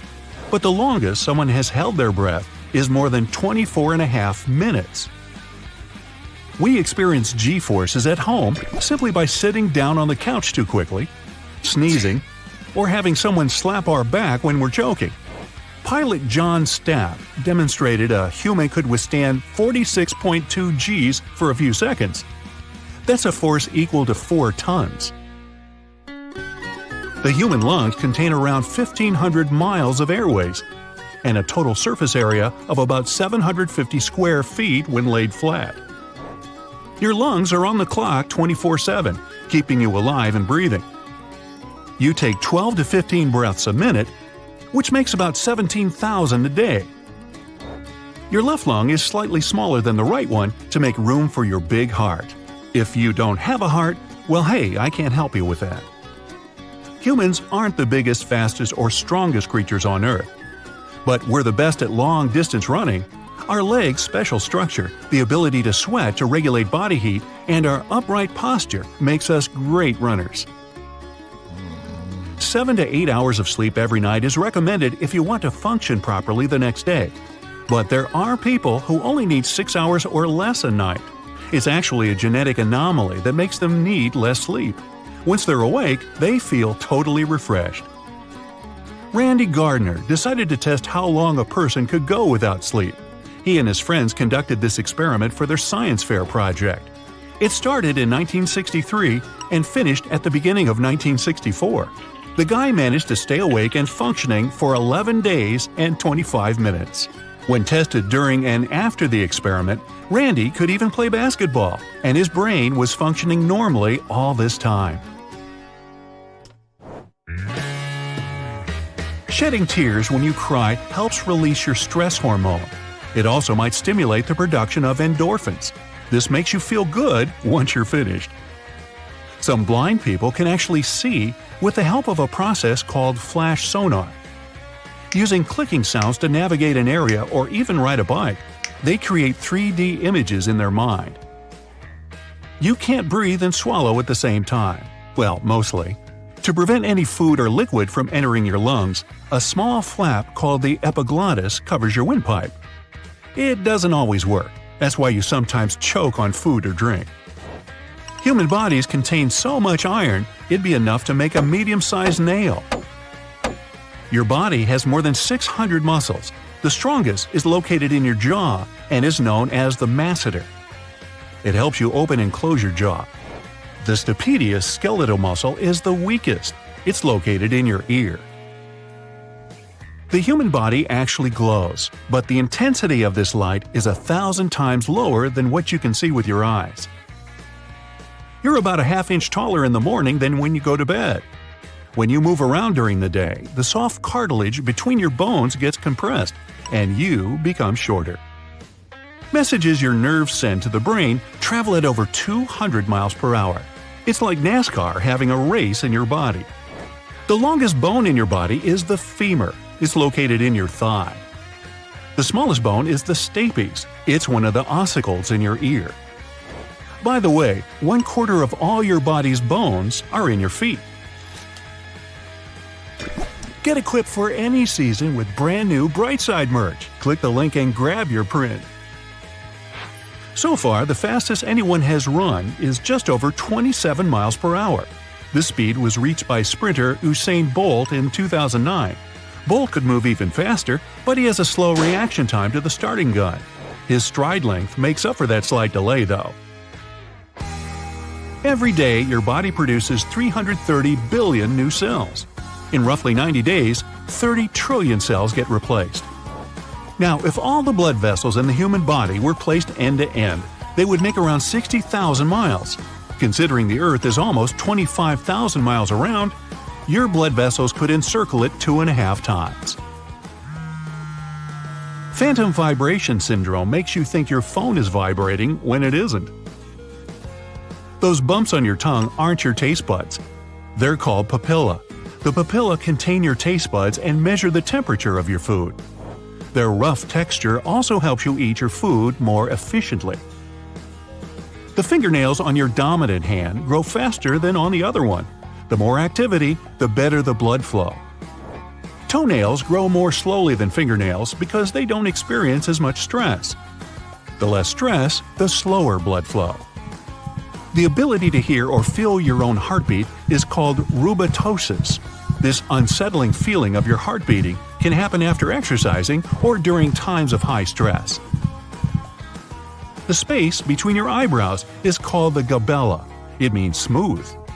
When you sneeze, the air comes out of your nose at 100 miles per hour. If your brain was a computer, it would perform 36,000 trillion operations per second. Cats and dogs can be allergic to people, but the culprit will most likely be your perfume or soap, not your natural scent. 60% of your brain is made of fat. In fact, it's the fattiest organ in the body. The temperature of a beehive is about the same as that of a healthy human's body, around 98 degrees Fahrenheit. Bees can also cool down or warm up the hive by flapping their wings. You can burn around 100 calories just from standing up for an hour. Over time, your brain has more and more problems with long-term memory. It gets more difficult to remove older memories. It means your brain has to work much harder the older you grow to produce new memories. Unlike our primate pals, many people still have these foot arches. They help us move. This arch is like a built-in shock absorber for your feet. It's what allows us to bounce. There's another one. It's called the transverse arch, running side to side on the top of your foot. Think of it like a bridge that helps keep your foot in shape. Research says this arch is a big deal too. It's responsible for about 40% of your foot's stiffness. Simply put, it's like the scaffolding that holds your foot together. When scientists snipped the transverse arch, the foot lost a lot of its firmness. But when they cut the bottom arch, it wasn't that dramatic. So, is it a modern human thing? Nope. These arches didn't just pop up yesterday. The transverse arch has been around for 3 million years. The bottom arch showed up about 1.8 million years ago. We might as well continue with another element of our feet before moving up to other parts. Our pinky toes are also more important than they seem. Whether you were born without one or have lost it, you can still walk. But pinky ones are important for keeping us on our feet. They provide balance. Inside your foot, You've got 26 bones that team up to make sure you don't topple over. Small toe is a part of this balance work. Our ape ancestors needed their toes to grab, claw, and swing from trees. Today, we've traded our tree climbing skills for comfy couches and binge watches.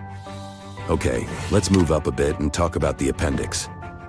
You might think that it's useless, but nope. When a human is in their mommy's belly, this organ starts to do its job.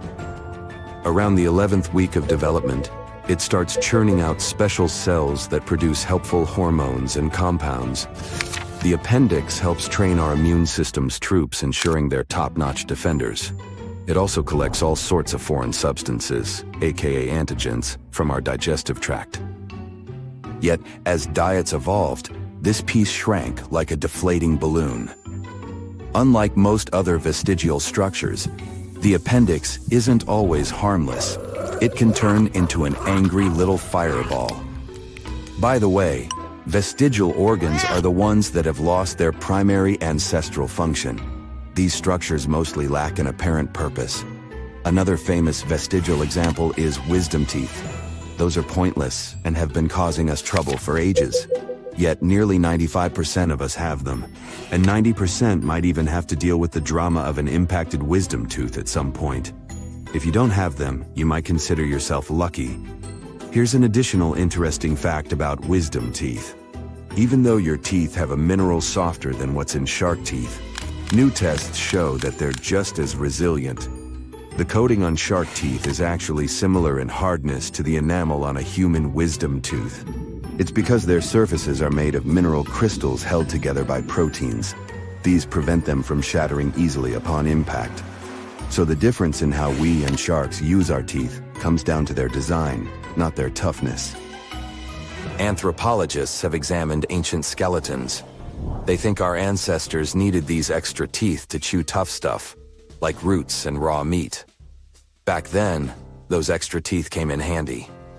But then, we discovered cooking, and suddenly, our food got softer, and our jaws got smaller. Geneticists have their own take on this subject. It involves a gene called MYH16, which seems to play a role in both brain size and jaw characteristics. Yet, the exact part it played in our evolutionary story is still a bit of a mystery. Now, another pointless thing is the eyelid. Well, not the regular eyelid. You know, that little pink thing hiding in the corner of your eye. Birds and some other furry pals use it to fend off dust and debris trying to mess with their eyes. But in us humans, it's mostly vestigial. Meet the palmaris longus. About 85% of us still carry it around. Maybe you also have it. You can test it by putting your hand on a flat surface and making your pinky and thumb meet. If you spot a little tendon band doing the limbo in the middle of your wrist, then you've found it. It was there for gripping stuff and swinging around like Tarzan. We can carry on with the grasping trick. Even before you're born, around 16 weeks into your time inside your mom's tummy, you're already practicing your grip. You start by grabbing onto the umbilical cord. When you finally arrive in the world, this reflex helps you hold on to things. Fun fact, small monkeys can hang on one hand for ages, thanks to a similar trick. Yet, we humans lose this super grip when we're around 3 months old. When you're still in your mother's womb, you also have a mini tail. But as you grow, it disappears, and those tiny vertebrae become your tailbone or coccyx.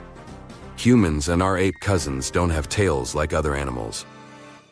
Our ears, too, have vestigial muscles.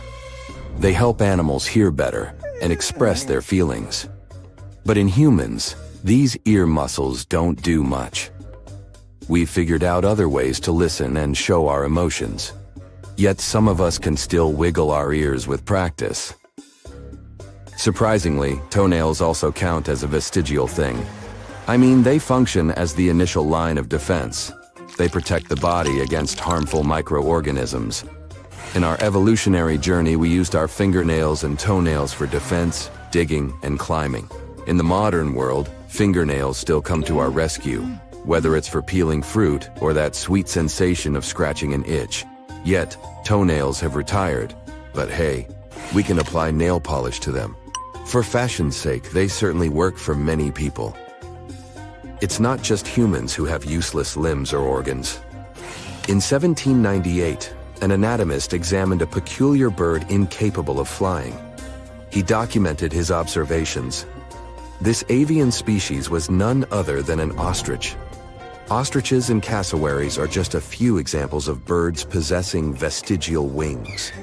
Anatomically speaking, these are rudimentary wings, incapable of granting flight to these hefty creatures. Yet they aren't entirely devoid of function. They serve the purpose of maintaining balance during rapid running. Plus, they elaborate courtship displays, helping birds attract potential mates. Now, when it comes to animals, a lot of them glow too. Around 76% of ocean animals, including jellyfish, worms, sharks, and sea stars, are bioluminescent. They have a compound called luciferin that reacts with oxygen to create light. And for them, it serves such purposes as stunning predators, attracting prey, or warning others of danger. We humans can glow too.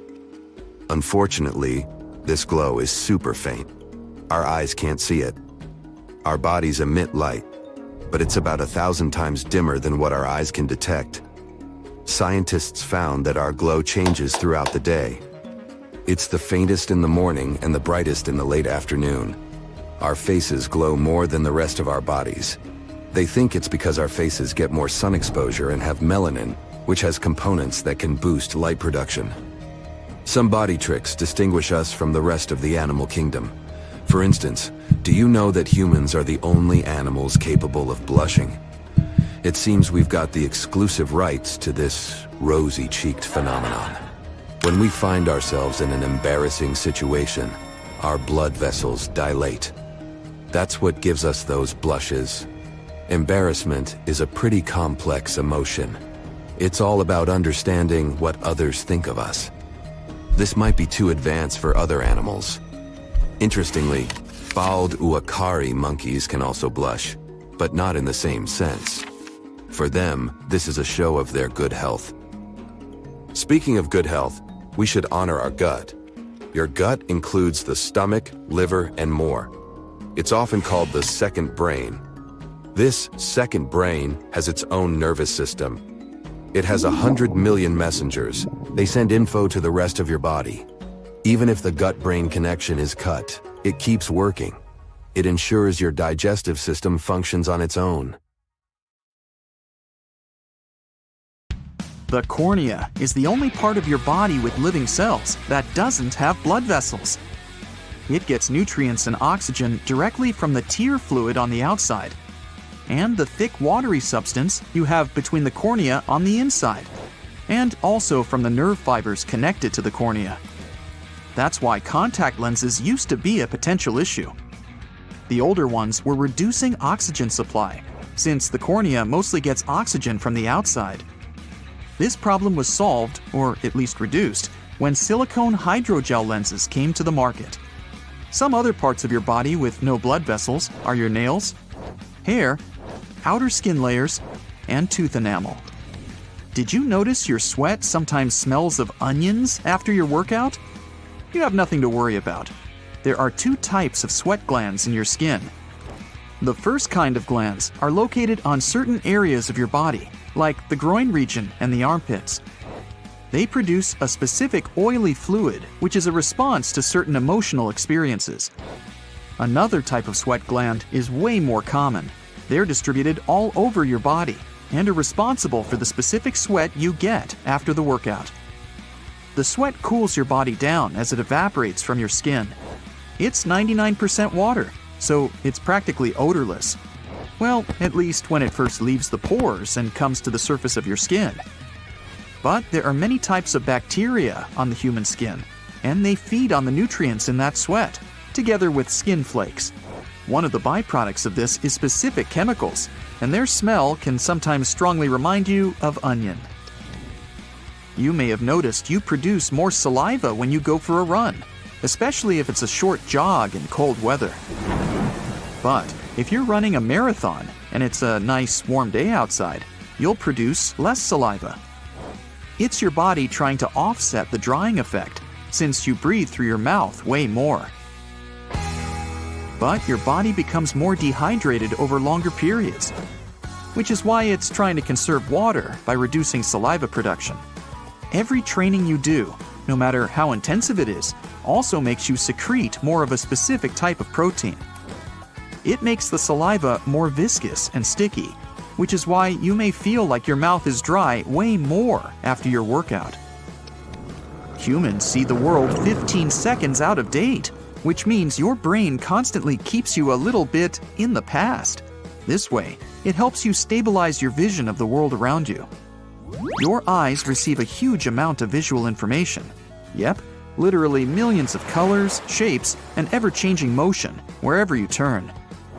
It's not an easy task for your brain to process all that. The visual world alters all the time because of changes in viewpoint, light, and the rest of the outer factors. Your visual input changes because you need to blink. Plus, your head, eyes, and your entire body are always in some sort of motion. Your brain has to establish a mechanism that can create illusory stability. It automatically smooths your visual input. It doesn't analyze every little visual snapshot. It's like a time machine. You actually perceive an average of things you saw in the past 15 seconds at any given moment. The brain pulls together objects so they appear more similar to each other. That's why it tricks you into believing you're in stable surroundings.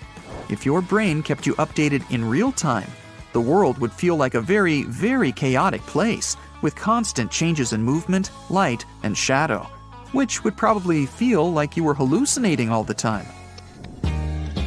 Your bones are really strong, but your teeth, which we also consider as part of the skeletal system, are even stronger.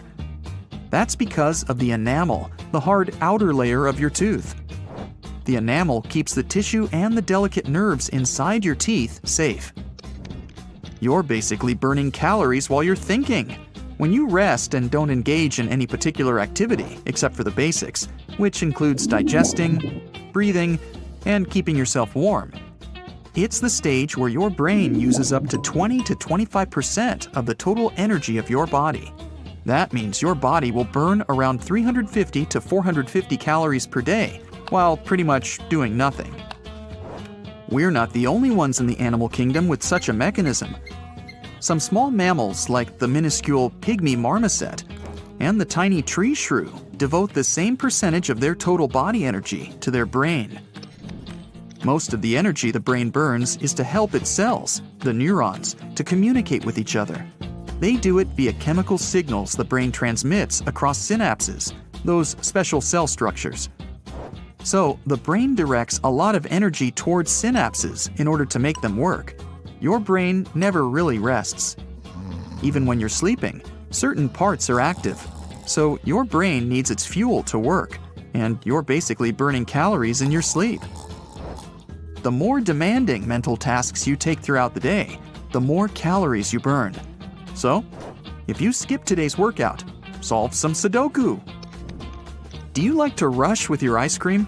Sometimes it pays off, but if you do it often, you must know the feeling of brain freeze pretty well. It's a pretty intense and uncomfortable feeling that comes from the front or sides of your head right after you drink or eat something cold, such as a slushy drink, ice cream, or an ice pop. Some people even go through a similar sensation whenever they're exposed to cold air. Scientists are still not sure exactly why this happens, but one of the theories is the cold substance stimulates a cluster of nerves located at the back of the palate. Another theory says the blood vessels in the roof of the mouth and sinuses quickly constrict because the temperature in your mouth drops before they dilate again. Brain freeze is not something dangerous that you should be seriously worried about. And no, hanging over the table, groaning, or clasping your head in your hands won't help much. Some people like to sleep a lot. Hey, guilty as charged. But some have a certain condition called familiar natural short sleepers, which means they're kind of immune to sleep deprivation. About 1% of our population has it. They can fall short on sleep and feel pretty good about it. They're fine with sleeping for 6 hours per night. This amount would wreck the majority of people after a couple of nights. The human eye normally has 3 cones. That means we can recognize approximately 1 million different shades in the green, red, and blue spectrums of colors. But there are some people with a rare condition, so-called tetrachromats, that have 4 cones in their eyes. This allows them to see ultraviolet shades, which means they can distinguish 100 million distinct colors. Did you know your skeleton is all wet? I mean, your entire body mostly consists of water, up to 60%. That fluid is not only in your organs, muscles, and skin, it's in your skeleton too. Your bone mass is almost 1/3 water.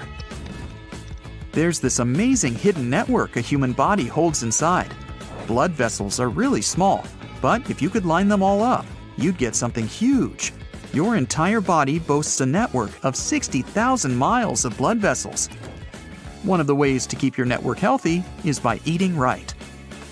Have you ever wondered why our distant relatives, the primates, are so much stronger than us? In many ways, our bodies are very similar. Look at the chimp's muscle structure, for example. But our closest primate relatives are approximately 1.35 times stronger than us. The human body developed more slow-twitch muscle fibers compared to the rest of the primates. This type of muscle fiber is a less powerful one, but it lets us endure more than other primates and do things like foraging and hunting, activities that helped our distant ancestors to survive. That's also the reason why we can run a marathon. A monkey could never do it. But we'd still lose in a strength competition. Laughter is contagious. It's not just a metaphor. Researchers have found that strong emotions can make the brain activity of different people sync. Laughter is something science usually links with social creatures. People are almost 30 times more likely to laugh when in some social situations, hanging out with their friends or people they feel relaxed with. One of the theories says that you're probably going to join when you see your friend laughing because humans are empathetic beings. Your brain will release endorphins when you're laughing. These are special chemicals that make you feel safe and at ease. So we're not sure why exactly our laughter is contagious, but it feels really good, so... Join us on the bright side of life and laugh away. You know when you have a stuffy nose and all you can think about are the nights you've taken smooth breathing for granted? Our bodies do a lot of work to keep us comfortable every day. So, in the spirit of staying grateful, let's take a look at a couple of these amazing things the human body does every minute. Starting with our eyes, which are constantly relaying loads of visual info to the brain. The cornea acts like an entrance gate, skillfully bending light. The iris, or the colorful part, adjusts the light dose, and the lens focuses the rest onto the retina. This last one then transforms all that light into electrical signals that are sent to the brain for interpretation. Sounds like a lot of work, but it all gets done in milliseconds. This means that in just a single minute, our brain handles somewhere around 600 million bits of visual data. More than half our bodies are made of water.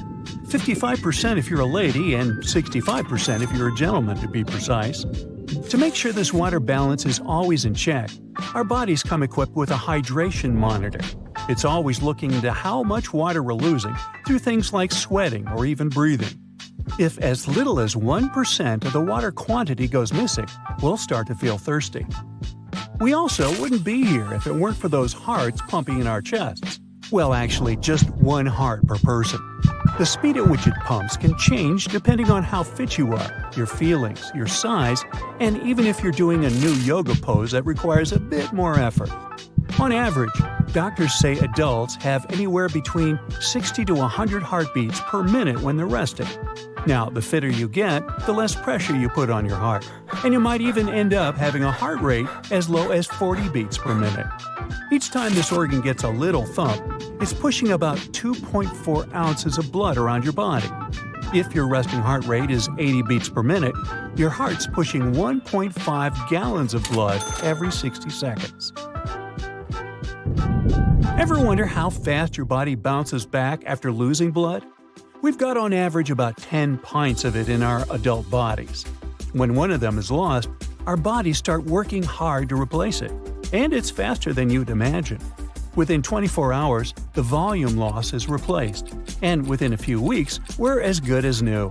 That's because every second, our bodies make some 2 million fresh red blood cells. That's 120 million every minute. When it comes to white blood cells and platelets, the process is even faster. Our breathing mechanism is fascinating too. For grown-ups, the regular breath count is about 12 to 20 breaths per minute. Infants, however, have a faster rate of 30 to 60 breaths per minute. When you take in air, it requires the effort of an entire team. Your brain's command center sends signals down to your diaphragm, telling it to flatten out. Your ribs and abdominal muscles adjust to allow your chest to expand, pulling the air into your lungs. Breathing out is a bit easier. Your used-up air gets pushed out by your elastic lungs. But when you're putting in a bit more effort, that's when your abs help a bit more in the exhale process. Now, when it comes to reading, our brains can amp up that skill, sometimes reaching up to 1,000 words per minute. If you do the math, it means your brain can read a 300-page book in just 2.5 hours. One interesting feature about how our brain processes reading is that it doesn't necessarily do it in a straight line. In fact, our eyes do these unique movements called saccades. They're quick jumps across the text back and forth. Sometimes it's a big leap, other times a tiny hop. They help us soak in tons of information fast, and they happen a bunch of times every second. How big or small the jump is depends on how good we are at reading and how familiar we are with the topic at hand. Do you want to find out more about a variety of topics, like science, pop culture, or history?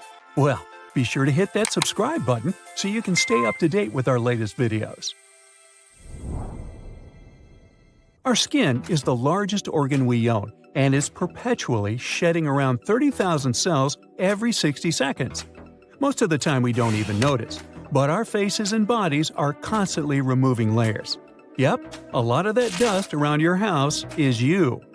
It's a month-long journey for those fresh skin cells to pop up to the surface, and that process speeds up or slows down with age.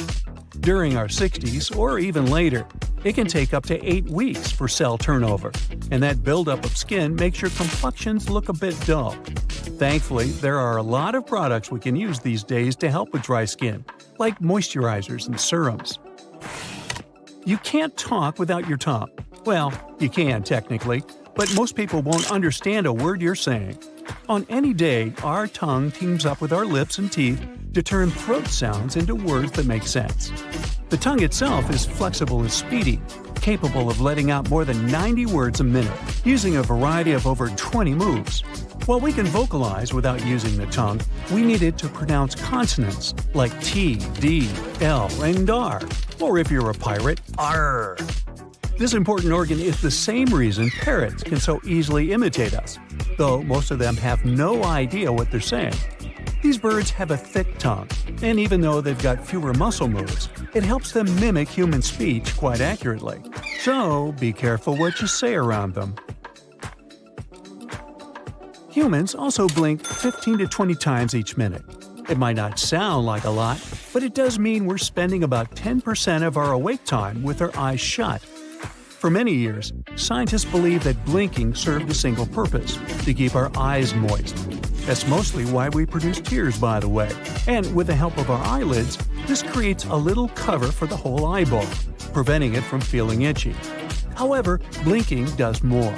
A study from the past decade pointed out that when we blink, our brain hits a mini reset button.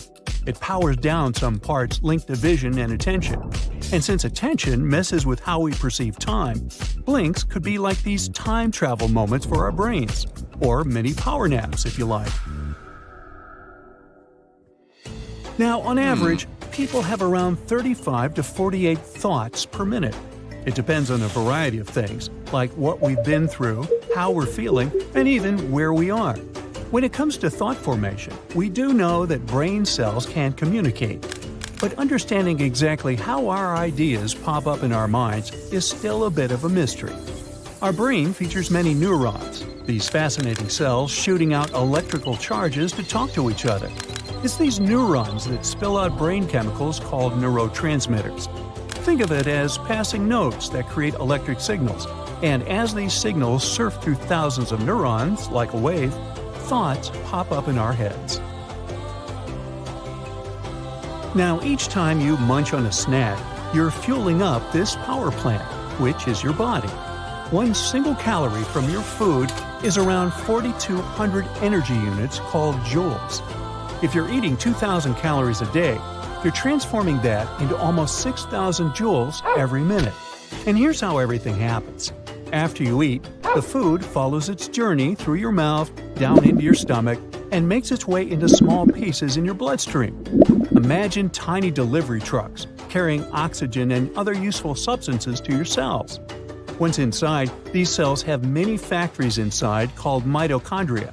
They're responsible for turning those deliveries into adenosine triphosphate, or ATP. This is our cell's energy currency. It's used to make more cells, it helps us move, or even send messages through electrical impulses to other cells. Come to think of it, this sure makes me want to be nicer to my body for all it does. How about you?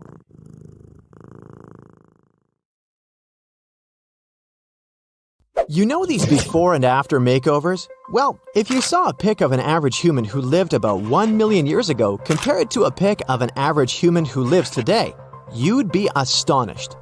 And get this, it's a makeover performed by Mother Nature. Like back in the day, the earliest human species were basically tiny with long arms and short legs. They needed a big digestive tract to handle all those plants they were chowing down on, and their rib cages were super wide to make room for all the organs breaking down their food. Time went by and some of these humans started adapting to hot climates, and they all got narrow and leggy to stay cool. They started eating meat and other quick-to-digest foods, which meant they could have smaller digestive tracts and use more energy for their tall bodies and big brains.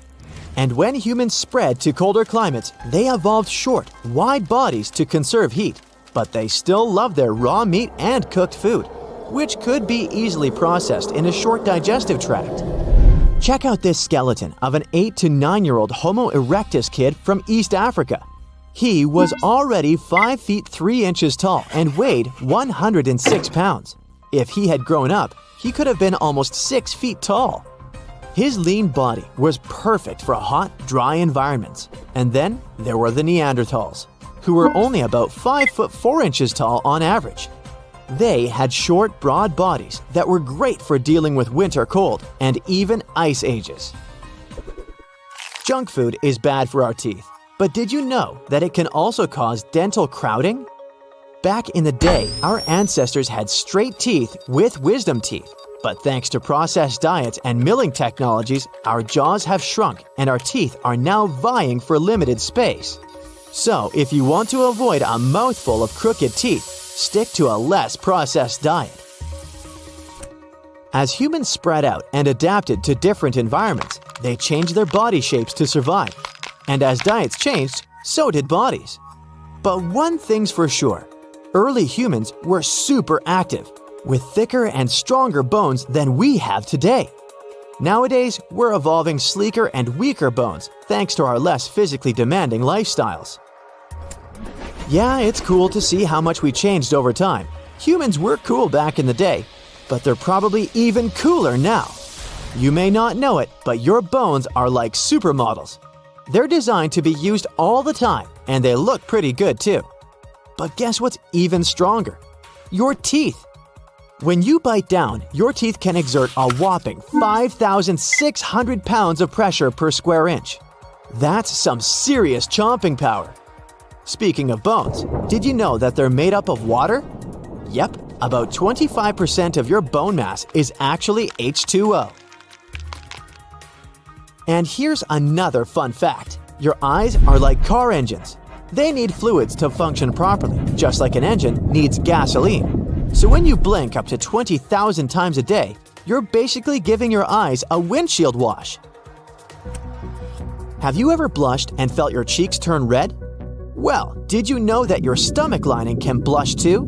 When you blush, there's an increased blood flow in your body, and that includes your stomach lining. It turns red because it has plenty of blood vessels, and when there's more blood than usual, it shows. Now, we all know that plastic is bad for the environment, but did you know that we can actually digest it in tiny quantities? However, our digestive system can't handle grass. Grazing animals have special teeth and several stomachs to process raw leaves and grass, while we're stuck with just one stomach. We all have two super fast muscles that control our eyelids closing. They're actually the fastest muscles in our body, and they shut our eyes within a mere 0.1 second when triggered. And while we still don't know why we blink, we do know that women blink more often than men, and that we tend to blink in unison when watching a movie with friends. Maybe it's just a weird human thing. You flex that strong handshake and think it's all because of your gym grind? Ha! Turns out your pinky finger is the real MVP. No joke. Believe it or not, that little finger packs a punch and is responsible for 50% of your hand strength. Who knew the underdog could be such a powerhouse? Your toes are like two little homies that carry almost half of your body weight. And don't even listen to people who say you don't need them. Your toes are the most important guys when it comes to walking and pushing you forward. Our hair color is easily explained by genes. There are not more than 2% of people with natural red hair. They're followed by blondes, about 3%, and by all the varieties of brown shades, only about 11%. The vast majority goes to black hair, including very dark brown. Who knew that nails had a secret talent besides helping us pick up tiny objects and peel off stickers? They also give us a structure to press against so we know how firmly to hold anything. Talk about multi-talented. Move over, Rapunzel. It's not just our hair and nails that can grow. Our liver can regenerate itself from just 51% of its original size back to full size. But don't go damaging it too much, or you'll end up with scars. Did you know that the skin is the largest organ in our body? It makes up a whopping 15% of our total body weight. And if you shed more than your fluffy cat Snowball, don't worry, it's normal. We lose up to 9 pounds of skin cells every year. Gross, but fascinating. Who would have thought that tomatoes have more genes than humans? But don't worry, it's not the number of genes that matters. It's how they all work together. So go ahead and enjoy that tomato sauce on your pizza. Hold your nose the next time you eat and see how much your taste buds fade. It turns out that the nose is actually responsible for 75 to 95% of our taste perception. So don't underestimate the power of those sniffers. Keep your mouth hydrated or your taste buds won't work properly. Saliva triggers chemical reactions with enzymes that break down the food as soon as it enters your mouth. So drink up and savor those flavors. Forget about distinguishing between 10,000 smells. Recent research shows that we can actually differentiate between over 1 trillion smells. And not only that, but smells can evoke some distant memories too. So next time you catch a whiff of something familiar, take a moment to reminisce. When you're snoozing away, your sense of smell goes on vacation too. So even if your room smells like a dumpster fire, you won't even notice it. Sweet dreams, right? And speaking of dreams, did you ever wonder why some of them are in black and white, while others are like a rainbow explosion? Well, apparently it all depends on the TV you watched as a kid. So I guess your grandparents had some pretty boring dreams, huh? Now let's talk about listening to your heart. Not only is it a great metaphor for following your dreams, but it can also give you away if you're lying. Yeah, your heart rate starts racing like Usain Bolt when you're fibbing. Okay, brace yourself for this one. Even if you brush your teeth like a champ and use mouthwash like it's going out of style, your mouth is still a germ hotspot. Gross, right? But don't worry, most of those bacteria are actually good for us and keep the bad stuff away. But wait, there's more. The belly button is actually the second dirtiest place on our bodies. Yeah, I know, who knew? Since we don't really use it after we're born, it becomes a breeding ground for all kinds of icky stuff. It's got over 2,300 bacterial species living in there. So maybe it's time to give our belly button some extra TLC. Here's a young man in a business suit. He's got a secret. He's in the bathroom, standing in front of the mirror, washing his face with cold water to cheer up. There's no one else here besides him, but he's not alone. The guy looks nervous. He slaps his cheeks, looks in the mirror, and says, "Don't worry, we can deal with it. We've been going to this for so long, we will win." He said we, not because he has a split personality.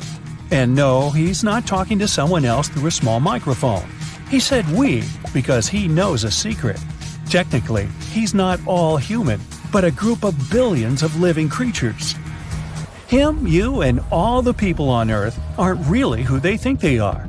Only 43% of your body is made up of human cells. The remaining 57% are microbes and bacteria.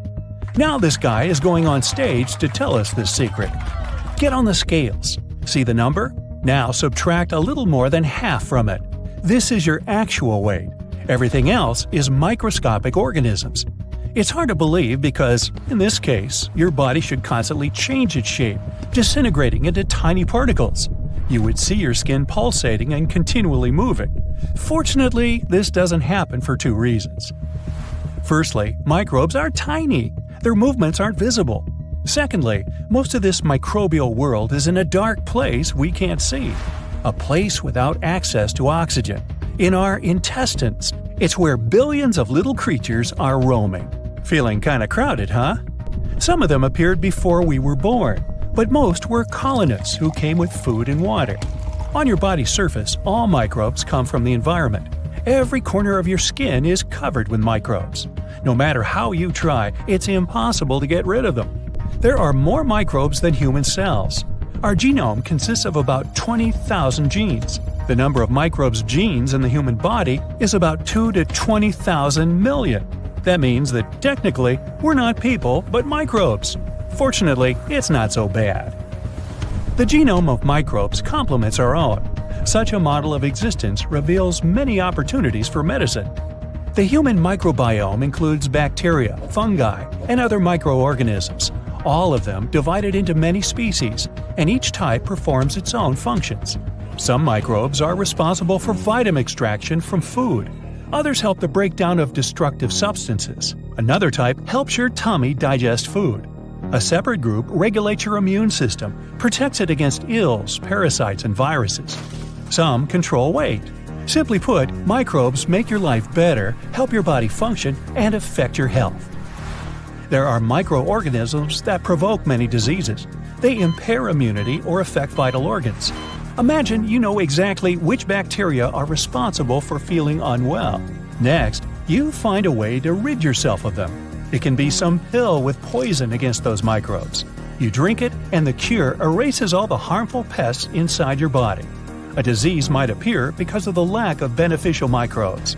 This is one of the ways doctors heal many people in the world. Now let's say you've determined a group of microbes that help strengthen muscles. Then you find out which trace element helps these bacteria work faster and more efficiently. You add this vitamin to food or just get a pill containing 1 billion of these microbes. As a result, your muscles grow twice as fast. The presence of some microbes or the lack of others can show the state of your entire body. A sample of your microbes can indicate your level of health or the presence of some disease. Any person can improve their body not only with the help of genetic engineering, but with microbial medicine. Studying human microbes is cheaper, more efficient, and faster than expensive, complex gene modifications. This area is just beginning to develop all over the world, but there are already some discoveries. Previously, humanity thought microbes were enemies. We made up many ways to destroy bacteria and viruses. But along with the harmful germs, these cures get rid of the good ones. Now scientists understand that microbes can both take away and save lives, so they started large-scale research on this subject. Let's have a look at a big panda. This animal, with an ample supply of fat under its skin, is omnivorous. It rarely eats meat. Its diet mostly consists of berries and bamboo shoots. But in winter, there's none of this, so pandas feed on bamboo leaves. That food is low-calorie, there's almost no proteins in it. But still, pandas don't lose weight after a cold winter. Recently, scientists found out how pandas do that. It's all thanks to a unique microbiome. Every winter, a lot of unique bacteria are born in their intestines. These microbes extract and synthesize helpful substances from bamboo leaves better than others, and thus preserve the panda's weight. Scientists put these bacteria inside field mice. Small rodents began to gain weight much faster. Hamburgers, cakes, and other heavy foods contain calories and help develop colonies of microbes that contribute to weight. Millions of species of microbes have millions of functions. In theory, each of these functions can be used for the sake of humans. So, imagine you need to lose or gain weight, and you just add these microbes to your lunch. Do you want to sleep better or fight drowsiness? Drink microbes that will affect the production of sleep hormones. Do you want to strengthen the bone tissue? No problem! Bacteria are not only inside our bodies, they're everywhere. Part of the planet is made up of microbes. These tiny organisms are constantly multiplying. Look, there are 1 trillion of them on your keyboard. One bacterium increases in size and splits into 2 bacteria. After a few minutes, these 2 increase and divide again. 4 microorganisms appear. Each of them splits in 2. The colony of bacteria is rapidly growing. With such quick reproduction, one microbe can make 1 ton of offspring in just 24 hours. After 5 days, bacteria will fill all the seas and oceans. They will weigh more than the whole planet. Under ideal conditions, bacteria could take over the whole world. However, this will never happen. There are no such perfect conditions for uncontrolled bacterial growth. The speed they multiply at is equal to the speed of their destruction. Dryness, water, light, high temperature, gases, humidity, all these phenomena help control their population. At the same time, microbes are in charge of most of the chemical reactions on Earth. An old apple on the ground is rotting because of germs and bacteria. Mold forms on bread because of microorganisms. But they don't just exist and affect the condition of any material and other living creatures.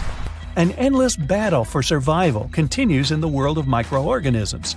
Giant bacteria absorb smaller ones. Microbes with spikes defeat long microbes. There are also viruses that penetrate bacteria and infect them with their cells. A small ball with a virus can destroy an entire colony of microbes. Viruses multiply and take over more and more territories until they meet strong immune cells on their way. There are also creatures resembling robots. They look like diamonds with mechanical legs. Despite this unusual appearance, they're 100% natural. We call them bacteriophages. They have only one purpose: to destroy all bacteria. Bacteriophages are additional protection of the planet from uncontrolled reproduction of microbes. When some microorganisms multiply, they leave decay waste. This waste is harmful to humans. Bacteriophages fight these microbes and save our lives. The coolest thing is that these defenders don't seek to take over the planet. They only attack bacteria. Every second, billions of microbes battle with billions of bacteriophages on any surface. Sounds like a video game. The crystal-headed jumps on the bacterium and injects the genetic code inside it. This code has separate elements that connect to each other inside the microbe's body and becomes a new bacteriophage. Then it destroys the bacterium from the inside and goes for the next one. Look closely at your fingertip. There's a lot of life there. The strongest survive, the weak disappear. Wash it off, and new bacteria will come along with the water. Wipe your wet finger with a towel, and new germs will jump on you from there. And the battle will begin again. This is just the tip of your finger. Inside your body, some bacteria are fighting for your health against microbes that want to harm you. Some microbes in our intestine can be responsible for a good or bad mood. There are also parasitic bacteria that can affect our brain, the way we think, and our emotions. Some creatures control the behavior of animals and insects. Scientists constantly make discoveries in the world of microorganisms. So, bacteria are the rulers of our world. They appeared long before humans and the first animals, and most likely, they'll remain after us. Think about that. So, check this out. There are people who can bend down their pinky without bending the ring finger, but most find it hard or even impossible to do. When they move their middle or little finger, they tend to slightly bend their ring finger too. Yup, me too. Globe luxation is an extremely rare condition when people can make their eyes protrude out of their sockets. Unfortunately, this ability comes with downsides. It can cause numerous eye issues. Some indigenous groups of people, like Tibetans, can survive at altitudes as high as Mount Everest. This rare ability most likely appeared after years of evolution. The ancestors of modern Tibetans lived in high regions for thousands of years and developed red blood cell adaptations, making it possible to survive with dangerously low levels of oxygen. The Bajau are sea nomads living in Southeast Asia. These people have evolved an extra-large spleen, serving as a repository of oxygen-rich blood cells. Thanks to that, they can easily spend 5 to 10 minutes fishing underwater without coming up for air even once. Now, about 14% of the population don't have a palmaris longus muscle. It's actually a rudimentary part of the body, and the need for it disappeared in the process of evolution. So, if you don't have this muscle, worry not. Its absence doesn't affect the work of your forearm anyway. About 5 to 37% of people don't have wisdom teeth from birth. These teeth are not really needed anymore. They were important for our ancestors since they helped to chew hard food like nuts, roots, and meat, and saltwater taffy. I made that up. But since most of the food we eat today is processed, wisdom teeth are now a mere atavism. Most people have just one clockwise hair whorl, but 5 out of 100 people have a double crown. And if both whorls are directed counterclockwise, this makes a person even more unique. Some scientists think there's a genetic link between hair whorl direction and handedness. A bit more than 8% of right-handed people have counterclockwise hair whorls, but in the left-handed, this number grows up to 45%. A man's brain gets older faster than a woman's. As men age, they start complaining about memory problems and lack of concentration more and more often. At the same time, women don't have such acute problems with memory, but they feel depressed more often. Which one would you choose? Now, when someone is lying, their own nose gives them away. Psychologists from the University of Granada have discovered that when a person tells a lie, the temperature around their nose and in the inner corners of their eyes goes up. This phenomenon got the name of, wait for it, the Pinocchio effect. Japanese people have particular bacteria in their intestines. These bacteria help them to digest sushi. The Japanese have been eating raw seaweed for centuries. Microorganisms dwelling on the surface of the seaweed got into their bodies and actively developed. Nowadays, the bacteria help Japanese people digest raw food and prevent different problems connected with food. So, people have as many hairs on their bodies as chimpanzees. The hair count of a person and a chimp is approximately the same. The only difference is that human body hair is mostly useless and so fine that it's almost impossible to see. Humans don't have more genes than other species. In fact, people have fewer genes than a worm. Tomatoes also have many more genes than you do. But we are such complicated creatures. Well, recently, scientists have concluded that the number of genes that a genome contains isn't closely connected with the complexity of a living being. Let's take a breather. Speaking of which, your left lung consists of 2 lobes, while your right lung is divided into 3 parts. Plus, the lung on the left is a bit smaller since it has to make room for your heart. Your lungs also contain around 1,500 miles of airways. It's more than half the distance between New York and Los Angeles. There are also more than 300 million alveoli, which are tiny balloon-shaped air sacs in your lungs. People have 5 most obvious senses: vision, smell, touch, hearing, and taste. But that's not all. How about thermoception, the sense of heat? Or nociception, the perception of pain? Or your body awareness, proprioception? To figure out what it is, close your eyes and touch your nose. Got it? That's proprioception in action. This list can be much longer. Some experts state people have from 21 to 53 senses. So your fingers get all wrinkly after you spend too much time in the water. Pruny fingers are caused by the narrowing of your blood vessels. When you stay in the water for a long time, your nervous system makes your blood vessels shrink. Your body sends the blood away from that area, and this loss of blood makes your vessels thinner. The skin starts folding over them, forming those funny wrinkles. Scientists think this process helps us have a better grip when our hands and feet are wet. There are 3 kinds of cone cells in the average person's eyes. These cones help to recognize the colors in the blue, red, and green spectrums. Thanks to them, most people can distinguish around 1 million different shades. But those with tetrachromacy have 4 cones in their eyes.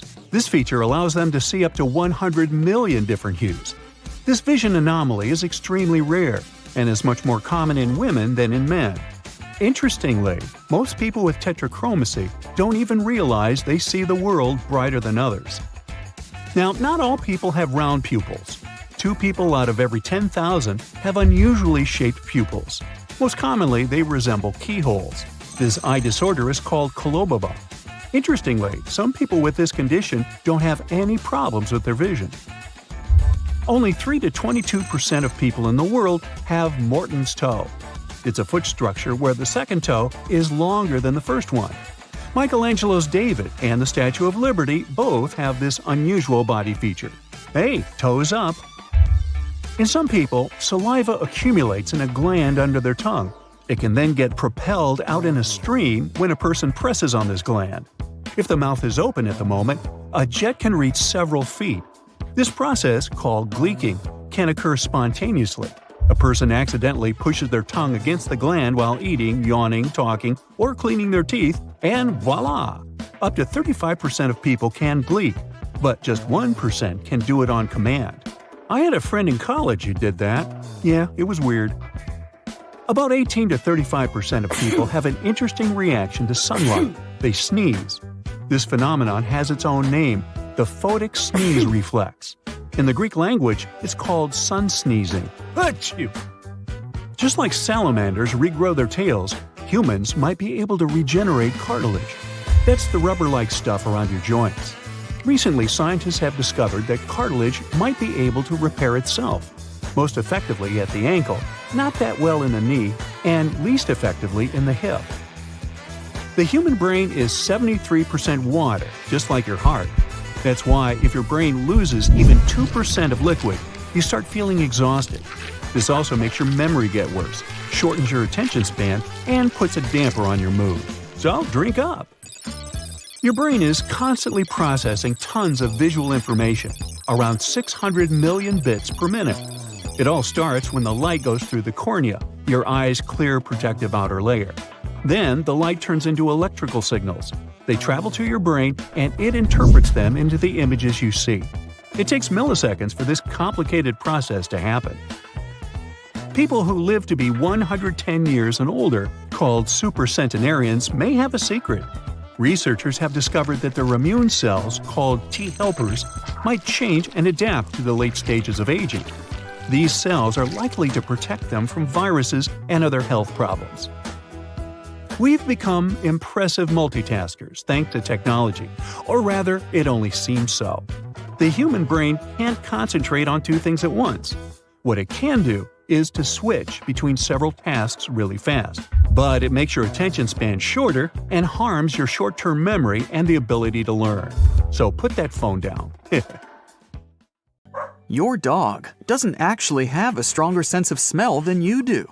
People often talk about how dogs have a superior sense of smell, and this probably started when a researcher from the 19th century, Paul Broca, marked humans as non-smellers.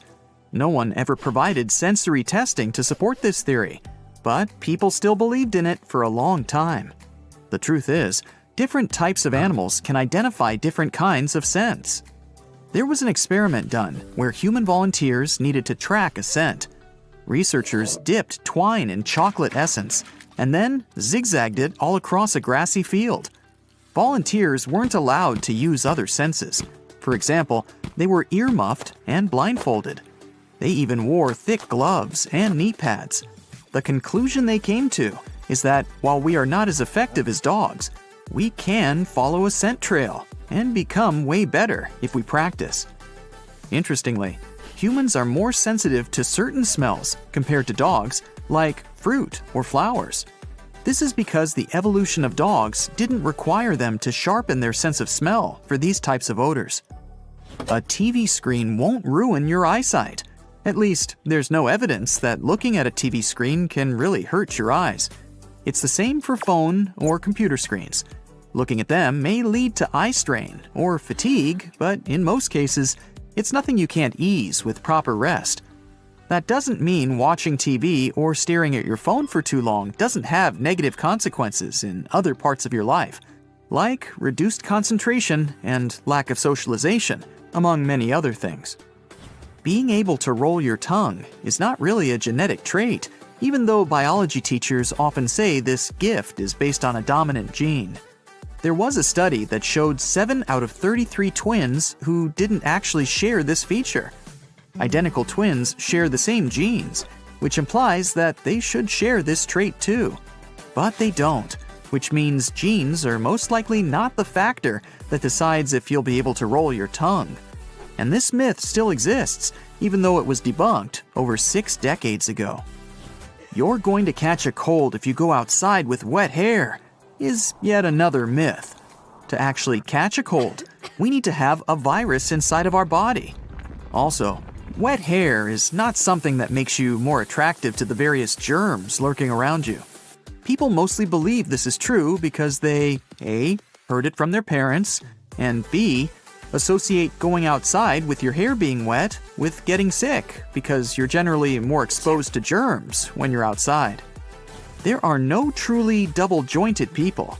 Some individuals have certain parts of their bodies that are very flexible, so they can, for example, touch their chin with their elbow or bend their fingers backward. We often call these people double-jointed, like the secret is in them having an extra hinge somewhere. Well, it's not true. They have single joints, but they may have bones with oddly shaped ends, or their connective tissue may be very pliable. It seems the appendix, as in the organ, is useful after all, despite its poor reputation as a useless intestinal tube that pretty much goes nowhere. It seems the appendix is actually a reservoir for bacteria, but a good and helpful one.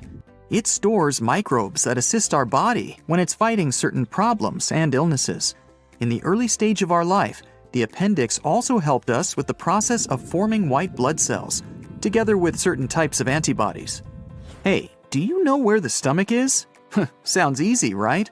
But it's probably not where you think. Most people believe it lurks somewhere in the area behind the belly button. In reality, it's a bit higher in the abdomen, sitting on top of the rest of the gut. Here's how you can find it. Look for the point where your lower ribs meet in the middle. Now go down approximately 3 finger widths, and then 3 to your left. Now you're supposed to be right over the center of your stomach. You don't have taste sections on your tongue. The tongue map probably showed up at the beginning of the 20th century because scientists found minute differences in how strong a taste had to be in different areas inside the human mouth to actually register. This study created a myth that each part of the tongue was responsible for different tastes. In reality, all types of taste buds are spread across all areas of your mouth, and they can detect each taste. This includes umami too, which is now accepted along with the usual 4: sweet, salty, bitter, and sour. We don't only use 10% of our brain. We use way more, even when we're sleeping. Scientists tested this statement, and one of the methods they used was measuring activity in the brain while a person was performing various tasks. Results have shown we use most of our brain most of the time. The exact percentage varies from person to person, depending on what they're doing. Plus, it's not possible to monitor every single one of our brain cells. There are billions of them after all, so you can't know the exact number of active ones at any given time. When asleep, your frontal cortex, the part responsible for, let's say, higher level thinking, and certain areas that help you sense your surroundings are still working. Humans don't just have 5 senses: hearing, taste, touch, sight, and smell. This idea originated from Aristotle, a famous Greek philosopher, who said that there was a sense organ for every sense: eyes for seeing, a tongue for tasting, and so on. But that was thousands of years ago, and he was missing the vestibular system, a key sense organ. The vestibular system is the apparatus of the inner ear that our body uses to stay in balance. Not every sense requires its own sense organ. just a different type of sensory receptor.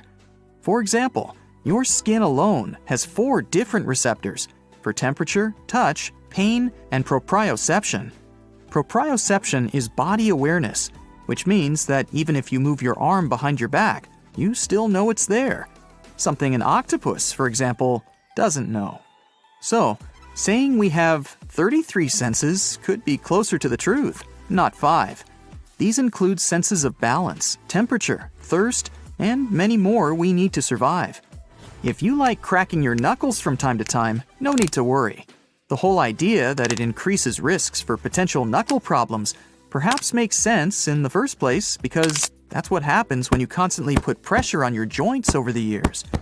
The satisfying sound you hear happens because of bubbles bursting in the fluid that actually lubricates your joints, called synovial fluid.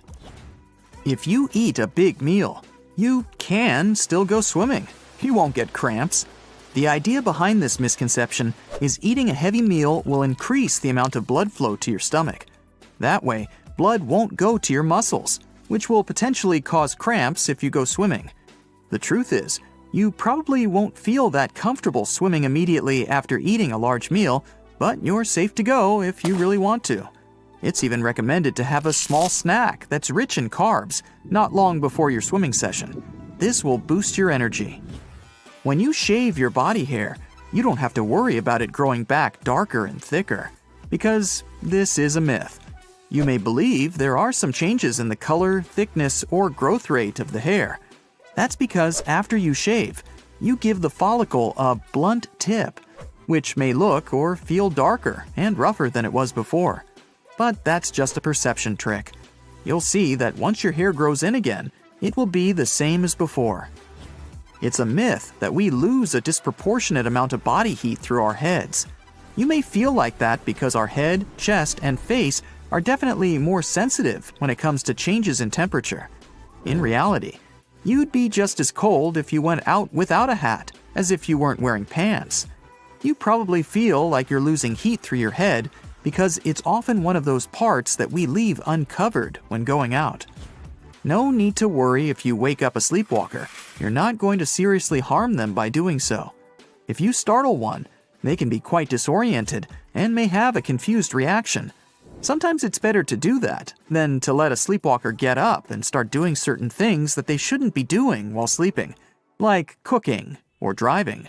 Or you could just show them the way back to bed. The distance between your outstretched arms is your height. You renew your skeleton every 10 years. Time to renew. You lose around 100 hairs every day, and that's totally normal. Humans are the only creatures who sleep on their backs for a long time. Koalas, like humans, have their own unique fingerprints. In a lifetime, the average person will walk the equivalent of 3 times around the world. A person can have from 250 to over 1,000 hairs in each eyebrow. Your eyebrows also have a lifespan, about 4 months for all the hairs to fall out and be replaced by new ones. Thank goodness. Your eyes are the only organ that doesn't grow with age.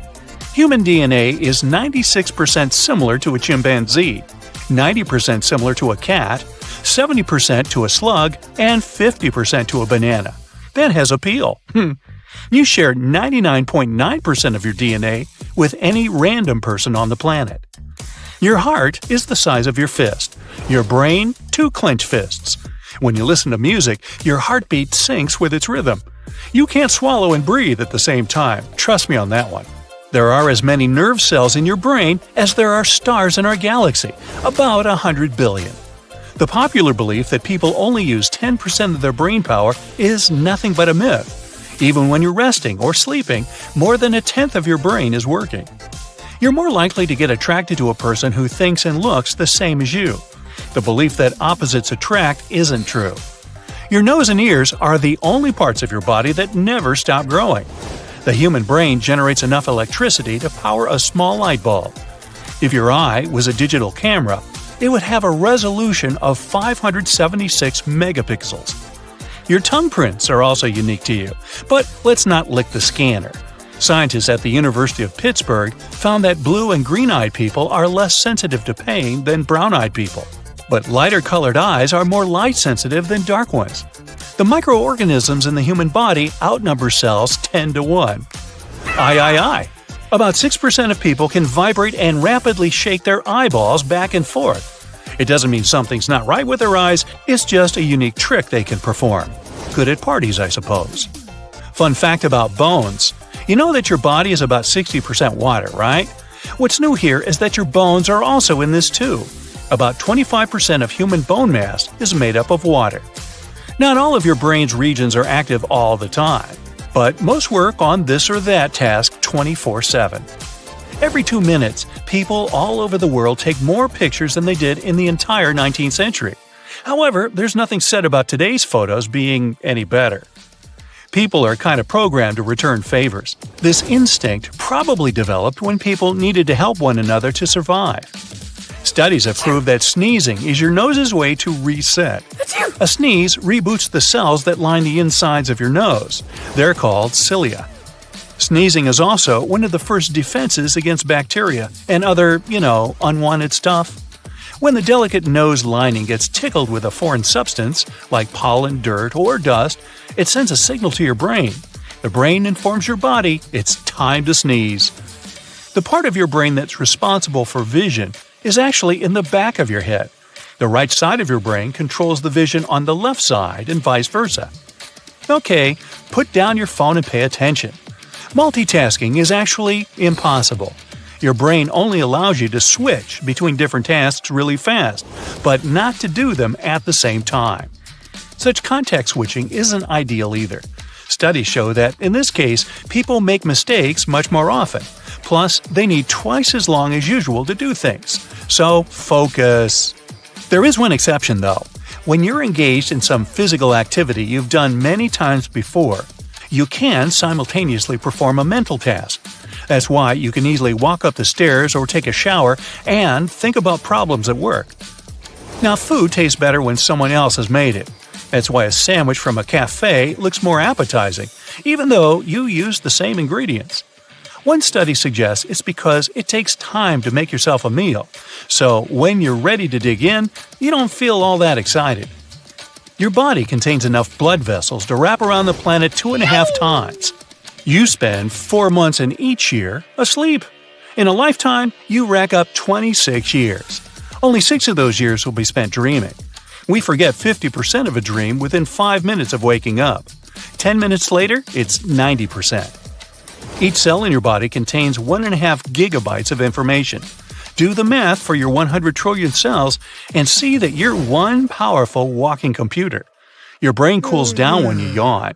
Your ears work even when you're asleep, but your brain ignores the incoming information. The bumps on your tongue aren't taste buds. They're called papillae. Not all papillae contain taste buds, but those that do that have 1 to 5 in each. The atoms in your body are 99% empty, and yet you feel full after dinner. Now, how is that? The brain grows for the first 18 years of life and then gets 5% smaller every 10 years after the age of 40. Well, that explains a lot, don't you think? We spend 10% of our waking hours with our eyes closed just from blinking. The muscles that work your fingers are actually in your forearm. Your foot is the same length as your forearm. Same ratio with your thumb and nose. Your toenails grow 3 times slower than your fingernails. Your lungs aren't identical. The right one has 3 lobes and the left one has 2. Your hair grows faster when you're sleeping. The only thing that grows faster than hair is bone marrow. Your body releases enough heat in a half an hour to boil 2 quarts of water. Your brain uses 20% of the energy your body generates. Your body uses more energy to cool itself on hot days than to warm up when it's cold. People can go much longer without food than without sleep. Stomach acid can dissolve metal. It's so strong that the stomach has to create a new lining every 3 to 4 days. So, what's eating you? Your stomach. In terms of muscle, your tongue is like an elephant trunk and an octopus arm. That's just wrong. Your nails are made of the same stuff as a rhino's horn and a horse's hoof. And the rhino wants it back. We have nails to protect our fingertips. Without them, you wouldn't be able to grip things as well. You use 200 muscles just to take one step and 50 muscles just to use chopsticks. You use only 2 fingers to play chopsticks. Most people speak about 125 words per minute. The brain can process 800 in the same time. Me, I can go 185 with wind gusts up to 250. Your skin completely renews itself every 27 days. Now, you can't tickle yourself. Your brain already knows of your intentions and prepares your body for it. Humans are the only species with an outline that separates the lips from the surrounding skin. Half the bones in your body are in your feet and hands. Come on, let's share, guys. Finally, cornflakes have more genes than people do. Your cereal has 32,000. You have 20,000. Your memory is affected by your body position. For example, you're much more likely to recall a situation where you waved to someone if you stand and wave again. Your brain has millions of neurons. They're all different, and the speed of the connection between them is different too. That's why you can recall some information faster than others. The brain itself, by the way, can't feel pain. It has no nerve endings of its own. People with red-colored hair are 1% of all people. 2% are natural blondes. Yeah, most people you see with these hair colors have dyed hair. Black is the most common hair color in the world. A human eye resembles a car engine. Both of them need liquid for good lubrication. The engine needs oil, and the eye needs tears. To make sure the eyes work right, tears are distributed all over them. That's why we blink more than 10,000 times a day. Yep, I think it's safe to say that falling from any height can be really dangerous, but especially when you've tumbled out of an airplane, and worse, without a parachute. Now, the trick here is to create drag to slow your descent. Use your shirt, pants, or do an air snow angel. Anything to slow you down a little bit. But hey, you've always wanted to make an impact, right? Well, check this out. A Yugoslavian woman was working as a flight attendant. She survived an incredible fall on January 26, 1972, after the plane she was working on exploded. Falling from a height of 33,000 feet, she managed to survive but spent the next year and a half recovering after waking up from her coma. Experts disagree on the right way to land, but there's definitely a wrong way, landing on your head. Do you remember the rule of 3 for us squishy human beings? That's you and me, by the way. 3 minutes without oxygen, 3 days without water, 3 weeks without food. It's a great guideline, but some people manage to stretch it out a bit further. If watching a sunset, smelling flowers, or ordering that big juicy hamburger is important to you, well, you'd better start thanking that delightful gas, oxygen. Don't believe me? Try doing even one of those things without it. 2 minutes without oxygen will cause the average human to pass out. After 10 minutes, well, there isn't usually a comeback to her.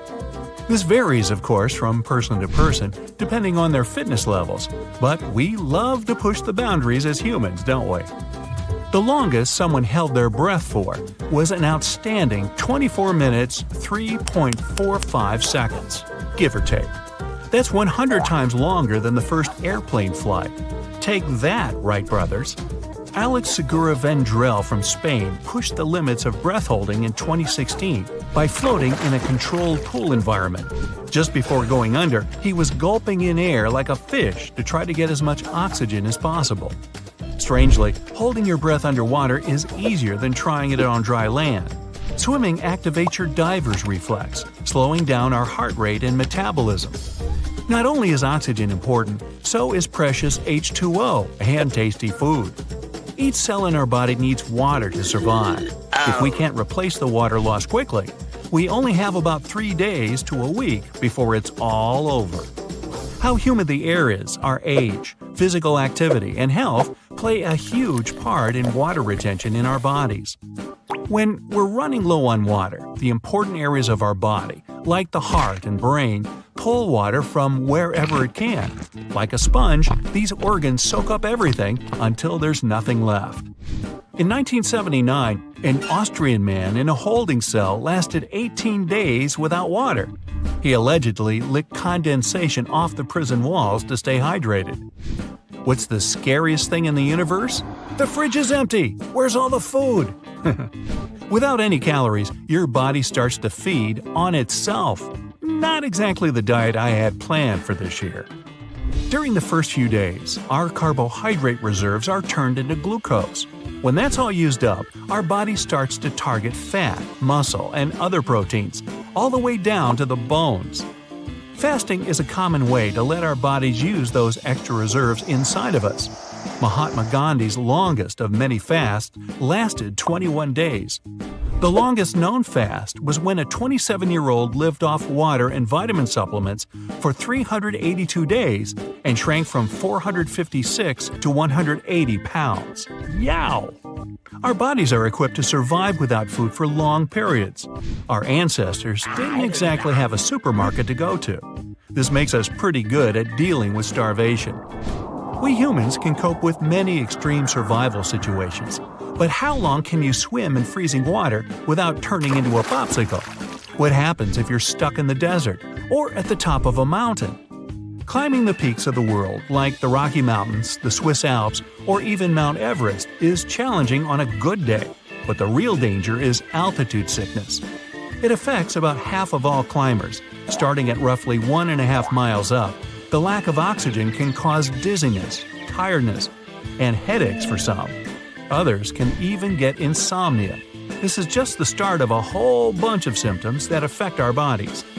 Consciousness becomes a big problem for most people at 3 miles up without proper preparation. Ascending too quickly can even lead to fluid in your lungs or even worse. The thing about altitude sickness is that it doesn't care if you're old or young, male or female, a couch potato or an athlete. Everest is 5.5 miles high and the ultimate challenge for climbers. It's like hiking up 20 Empire State Buildings or 2 times the Hollywood Walk of Fame. Austrian Felix Baumgartner pushed the altitude tolerance limit on October 14, 2012. He jumped from 128,000 feet up. That's nearly 24 miles. It's no surprise that he's also the first skydiver to go faster than the speed of sound, reaching a mind-boggling 833 miles per hour. He definitely had the right equipment, like a pressure suit with oxygen and safety checks in place, which goes to show you, if you're going up high, remember the 5 Ps. Proper planning prevents poor performance. Surviving extreme heat isn't just about the temperature. Humidity is the real danger to us. The less humid the air is, the more water stays where it belongs, in our body. Ever walked into the sauna and realized that it's over 230 degrees? That's so hot and humid, you'd probably only last about 3 to 4 minutes max. Wait, humans can't melt, right? Above 104 degrees, there's a real chance of heat stroke. It doesn't sound like a big change from our usual body temperature, but it is. Just imagine getting caught in a desert for a few days. And not just any desert, the world's hottest. The hottest temperature ever recorded on Earth was in Nevada, a crazy 134 degrees. Cooling way down really quickly can help relieve cramps, headaches, and even nausea. But breathing can become kinda impossible once your organs start to shut down and hypothermia sets in. As soon as our bodies drop below our natural body temperature, our muscles start to stiffen. That's why you stop feeling cold and pain after a while. There just aren't any nerve endings functioning anymore. Shivering quickly to produce heat is our body's natural way to keep our organs warm. This only works for cold air though. In cold water, shivering drains your body heat even faster. If you've never heard of the 300 Club, you're not alone. A base in Antarctica has found a great way to test the extreme limits of the human body in the most peculiar way. Participants at the station warm up in the sauna, which is heated to 200 degrees. Then they pull on their boots and run outside, where it's minus 100. Not only do they have to endure the 300-degree temperature change, but they've also got to run around the South Pole before coming back to the sauna to warm up again. Oh, am I tired? Time for a little snooze. Sleep is very important. Maybe that's why getting out of bed in the morning is so tough. We need sleep to recharge our body from the long day we've just had, leaving us refreshed and alert when we hear that alarm.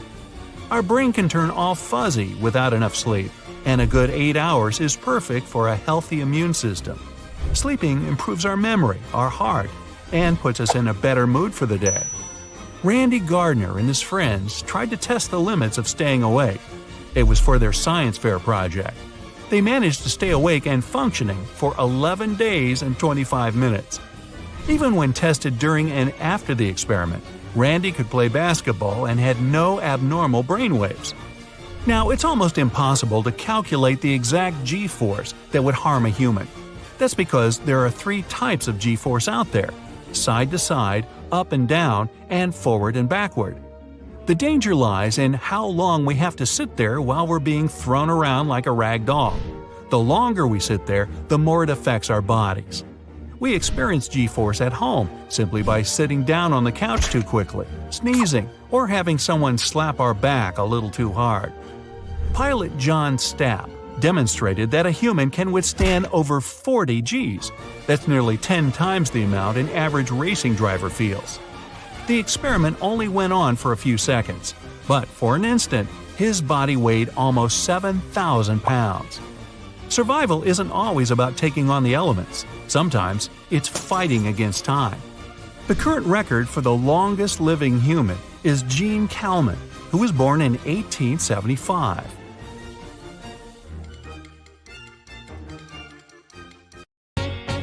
The human tongue consists of 8 intertwined muscles.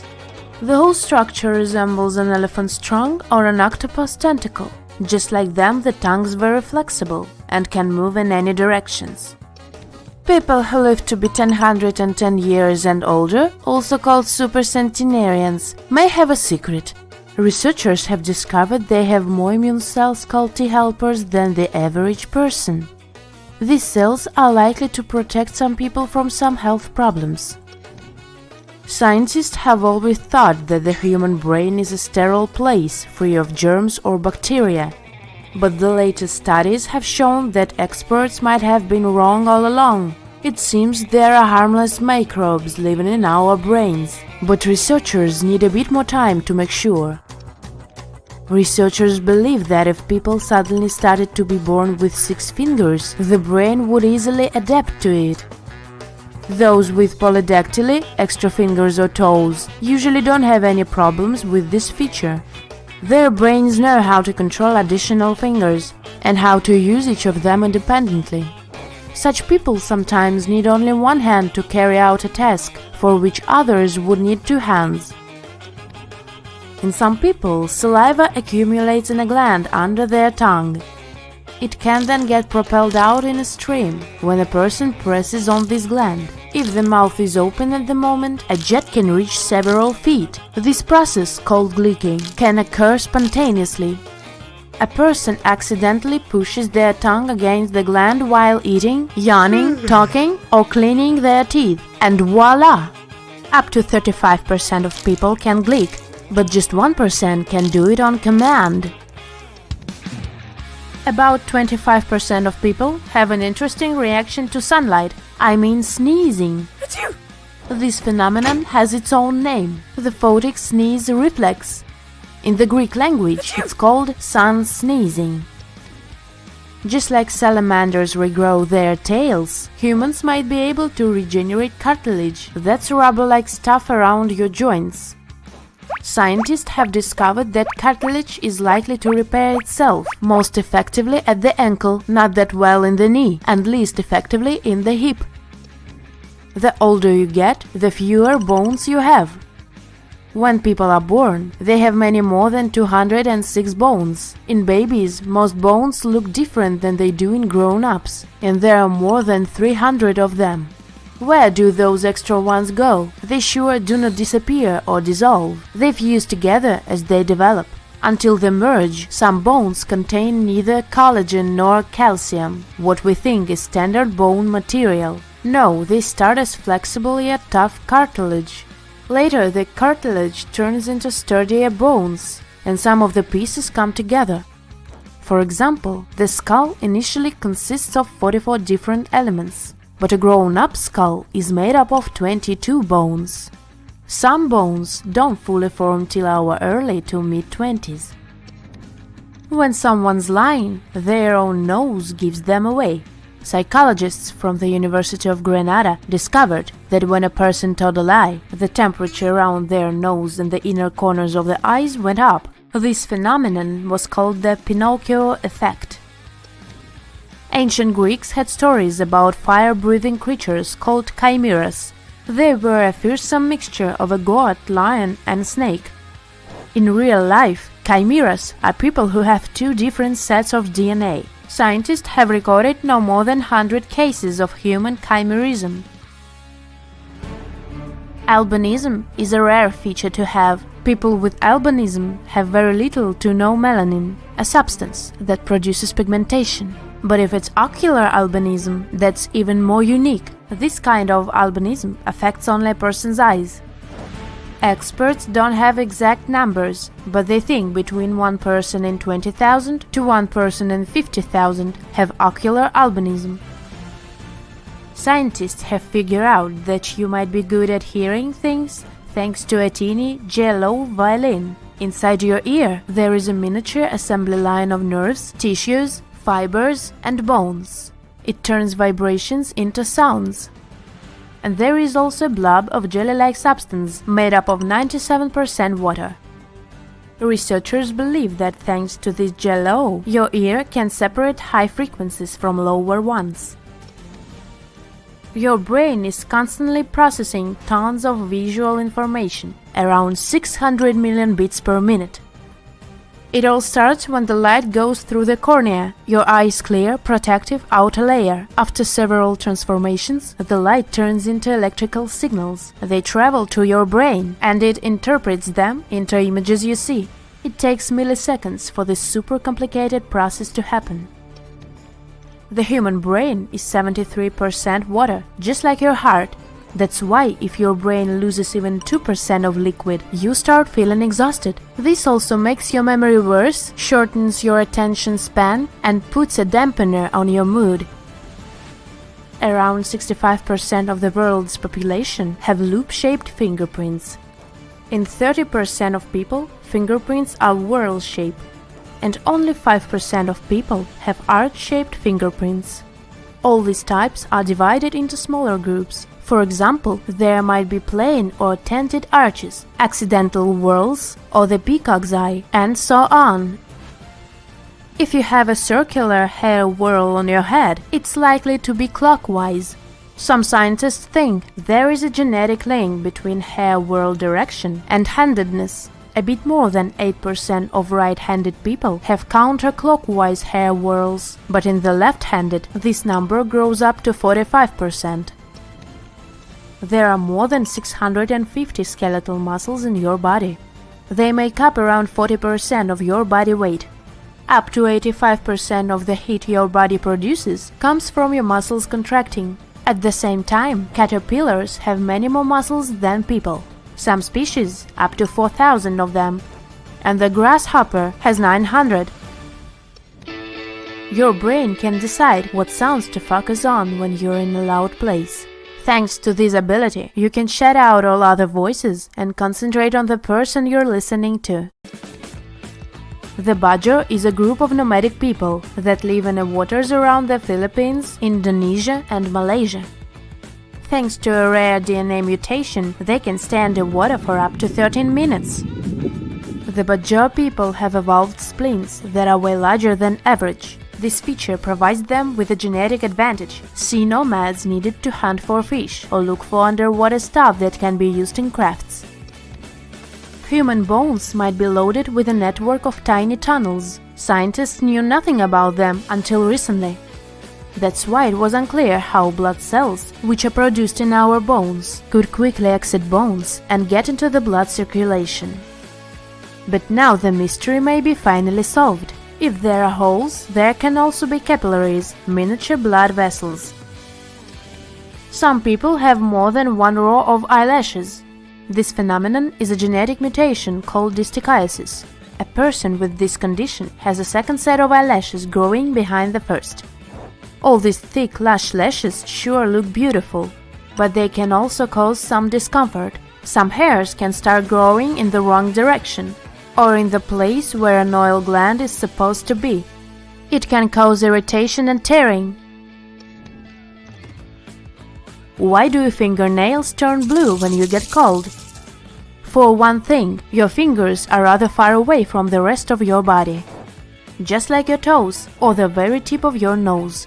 Imagine a piece of tissue in the middle of your body. It gets circulation from all sides, left and right, up and down. But the ends of your fingers have just one option. Blood can only flow from the hand down the fingers. When it's cold, little blood vessels, aka capillaries, in your fingers narrow. It prevents blood from flowing as freely as before. When blood circulation slows down, the tips of your fingers and your fingernails don't get enough oxygen-rich blood, and the less oxygen your blood contains, the darker it becomes. Its color is actually dark red, but we perceive it as blue. The hippocampus is a part of your brain that helps you navigate in space. You have two of them, each the size of a chestnut.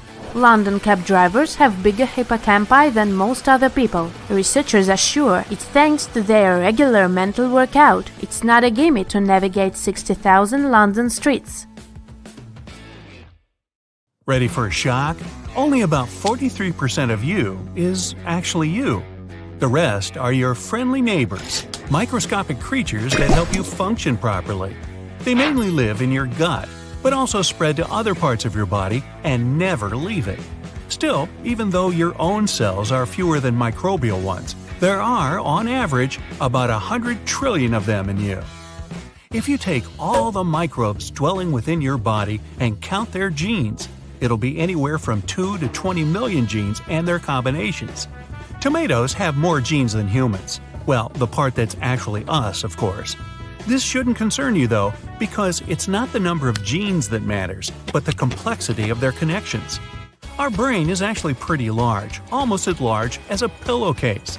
It's squeezed into a relatively small head just because it's very wrinkly. If you could spread it out, you'd see how brainy you are in reality. When you age, your brain is gradually reducing in size. By age 75, it's much smaller than at 30, and it starts shrinking by the age of 40. It happens in everyone and doesn't affect your mental strength in any way. Our brain can store only 7 bits in its short-term memory. Don't even try to compare your brain with a phone capacity, not even the one you had back in 2005. A mere byte is 8 bits. That's why you can't even learn a phone number by heart. Our short-term memory functions just like a chalkboard. You can get some info, but sooner or later you run out of space. Working memory is an essential thing that we need to perform almost any everyday activity, including basic conversations, navigating in the city, and even trying to copy the moves from a workout video. Our strongest and most emotional memories are usually fake. It's the way the central memory works. It gives us the confidence to believe everything we remember is real, even though we should be confident about fewer details. Your bones become more brittle with age as well, and your spine gets compressed. That's why older people often lose some of their height. In the same way, you're a bit taller in the morning than in the evening because your spinal column gets some rest while you're asleep. This effect is temporary, but the one that comes with age is, unfortunately, permanent. Our lifespan is programmed within our cells. They constantly renew and divide, but they have a sort of internal timer that stops at some point. Some cells also stop reproducing sooner than others. On average, cells cease dividing when we reach the age of 100. That means if we could find a way to trick our cells into turning off the timer, we could potentially live forever. Among mammals, only humans can always walk on 2 hind limbs and keep that posture for their entire lives. You might object that kangaroos and gorillas move in the same way, but kangaroos use their tail as a third leg, and gorillas use the help of their long arms to keep balance. Body fat isn't just a nuisance. It acts as insulation material, energy reserve, and shock absorber. Your body sends the most fat into your waist region because that's where your internal organs are. If something happens to you, this layer of fat might as well protect your vitals from irreparable damage. Your bones take part in metabolism too. Since they mostly consist of calcium, when there's not enough of this element in your blood, bones start shedding it into the bloodstream, balancing your body. And vice versa. When there's too much calcium in your blood, it goes into the bones to be stored for later. Your skull consists of 28 different bones, many of which are fused together to protect your brain. The mandible, or lower jaw, is the only skull bone that's only kept attached to your head with connective tissues and muscles. And the smallest bone in your whole body is inside your ear. It's called stapes, and it's no larger than a grain of rice. The only bone to have a sense of humor in your body is inside your upper arm. That's why it's called humerus. Okay, I made that one up. Move along. Some of the strongest muscles in your body aren't in your arms or legs. They're in your head. Masseter is the main muscle responsible for chewing, and it needs to be the strongest for you to eat normally. And you know those muscles that allow you to move your ears? Those are temporalis, located above your temples. They also help you to chew your food. We've got two really fast muscles. They control the eyelid closing. In fact, they're the fastest muscles in our body. Eyes are fragile and need protection. That's why, when a reflex is triggered, these muscles shut the eyes within less than 1/10 of a second. It's been believed for a long time that a person could distinguish more than 10,000 smells. A recent research showed that people were able to distinguish more than 1 trillion smells. We also remember them better than anything else, and smells can even evoke some distant memories. We recognize only purple-blue, green-yellow, and yellow-red colors. Everything else is a combination of these three. It's impossible to calculate how many of these combinations the human eye sees because every single person has slight vision differences, but it's about 1 million combinations on average. We feel about 80% of the taste of any food thanks to the nose and its ability to recognize odors. If you hold your nose while eating, you will taste almost nothing. You might have a chocolate bar or smoked fish in your mouth. There will be no difference for you. Your sense of smell turns completely off while you're asleep. Your brain just doesn't register any smells. So if you've fallen asleep and then something starts stinking in your house, you won't be bothered in the least. Rover, you bad boy! Your nose doesn't just help you breathe and catch odors, it filters the air for sensitive throats and lungs. If we inhale dry air, the nose moistens it, cools it, and heats it if it's necessary. Also, the nose cleans the air from dirt. We can accidentally digest small objects, such as plastic items, glass, coins, and many other small objects. They'll make their way through the digestive tract within 48 hours. And there's even a man who managed to eat a whole airplane. It took him years, though, but little by little, he finished his metal meal with no trouble at all. When asked if the plane was staying there forever, the guy replied, "No, just passing through." Yeah, I made that up. Speaking of meals, you feel sleepy after a hearty lunch or dinner because of your basic instincts. Your brain thinks, and rightfully so, that when you eat, you're safe. And if you're safe, you can lie down and have some rest before going back to the world so full of dangers. Every person has their unique smell that can't be confused with anyone else's. Still, if you have an identical twin, you will both have the same smell. Now, our brain perceives giving presents as a more positive act than receiving them.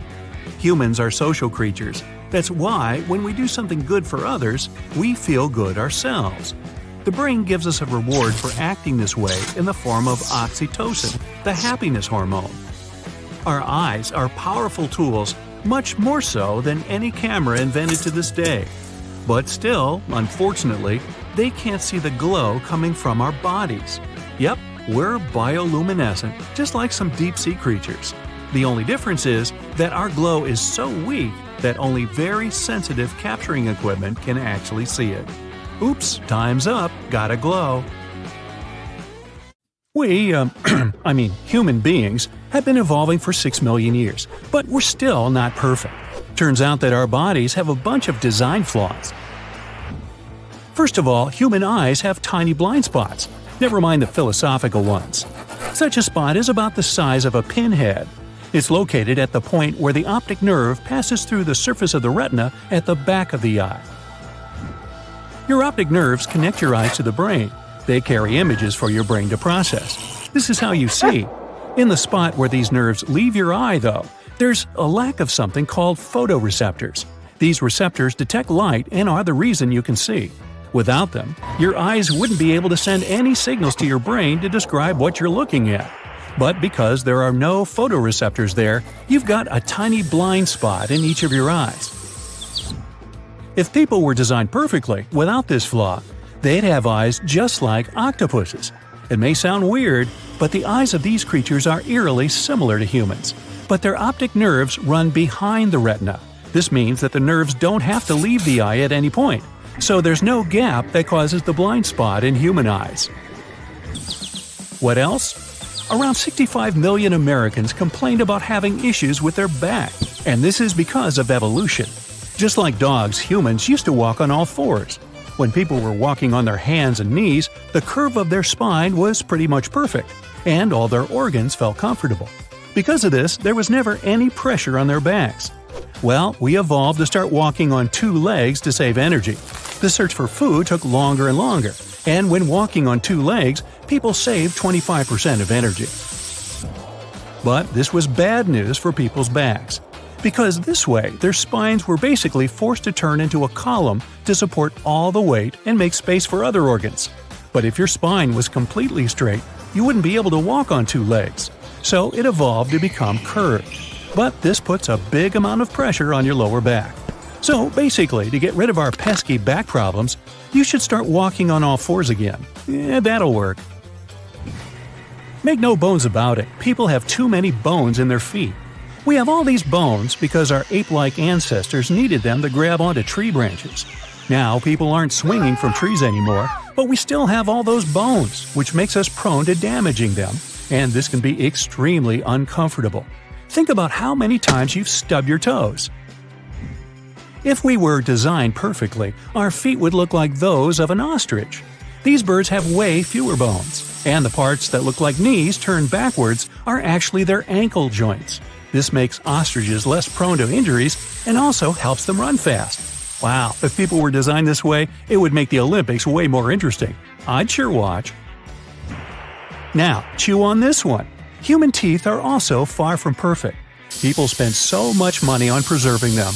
At the same time, no other animal has to visit a dentist as we do. Also, once our teeth are permanently damaged or fall out, we can't grow new ones.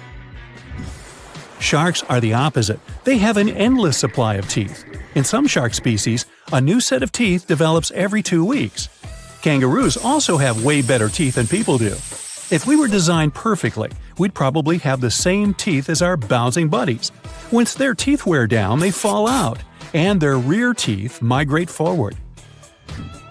That's not the only issue we have with our teeth. Our mouths are way too crowded. Hey, I normally have a foot in mine.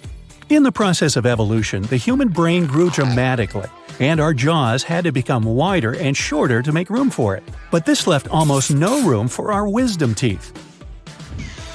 In the past, wisdom teeth were helpful when people needed to break down food. But as we learned to cook and process food, these teeth weren't needed anymore. So, in short, people should just get rid of them completely. And this may actually be happening. Around 25% of people, mostly Eskimos, are now born without some or all of their 4 wisdom teeth. Now, it happens that our knees are quite impractical too. It's the most complex joint in the body. It's sandwiched between 2 massive levers, which is already pretty risky.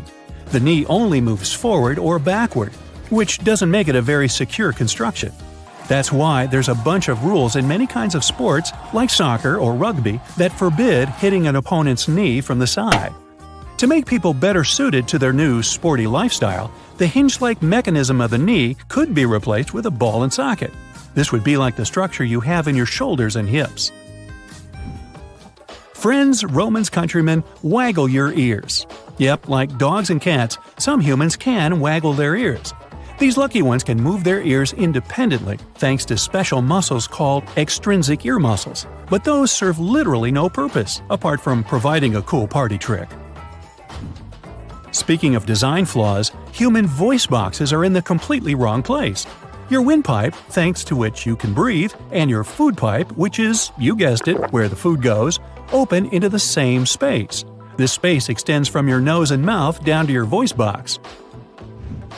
You have a little leaf-shaped flap that covers the opening to your voice box whenever you swallow. It prevents food from going into your windpipe. But this mechanism isn't always fast enough. If you're talking while eating, it's incredibly easy for the food to slip down and accidentally go into your airway, and you definitely don't want that. The whale's voice box is designed much more wisely. It's located in its blowhole, away from its mouth. If people could move their voice box into their nose, they would have 2 separate tubes, and there would be no risk of choking. But there would be a downside. We wouldn't be able to talk. But we could communicate through singing instead, like our whale friends. We'd be able to do this by producing vibrations in our noses. Kinda like this. Don't I sound better? Hey, leave me a comment below. You like ribs? I love them. But we're not talking about those kind of ribs. Some of us humans have an extra 13th set of ribs. Between 1 and 3% of the world's population have these ribs, called cervical, and they serve absolutely no purpose. Some people have just one of such ribs on the left side or the right side of their body, and others have cervical ribs on both sides.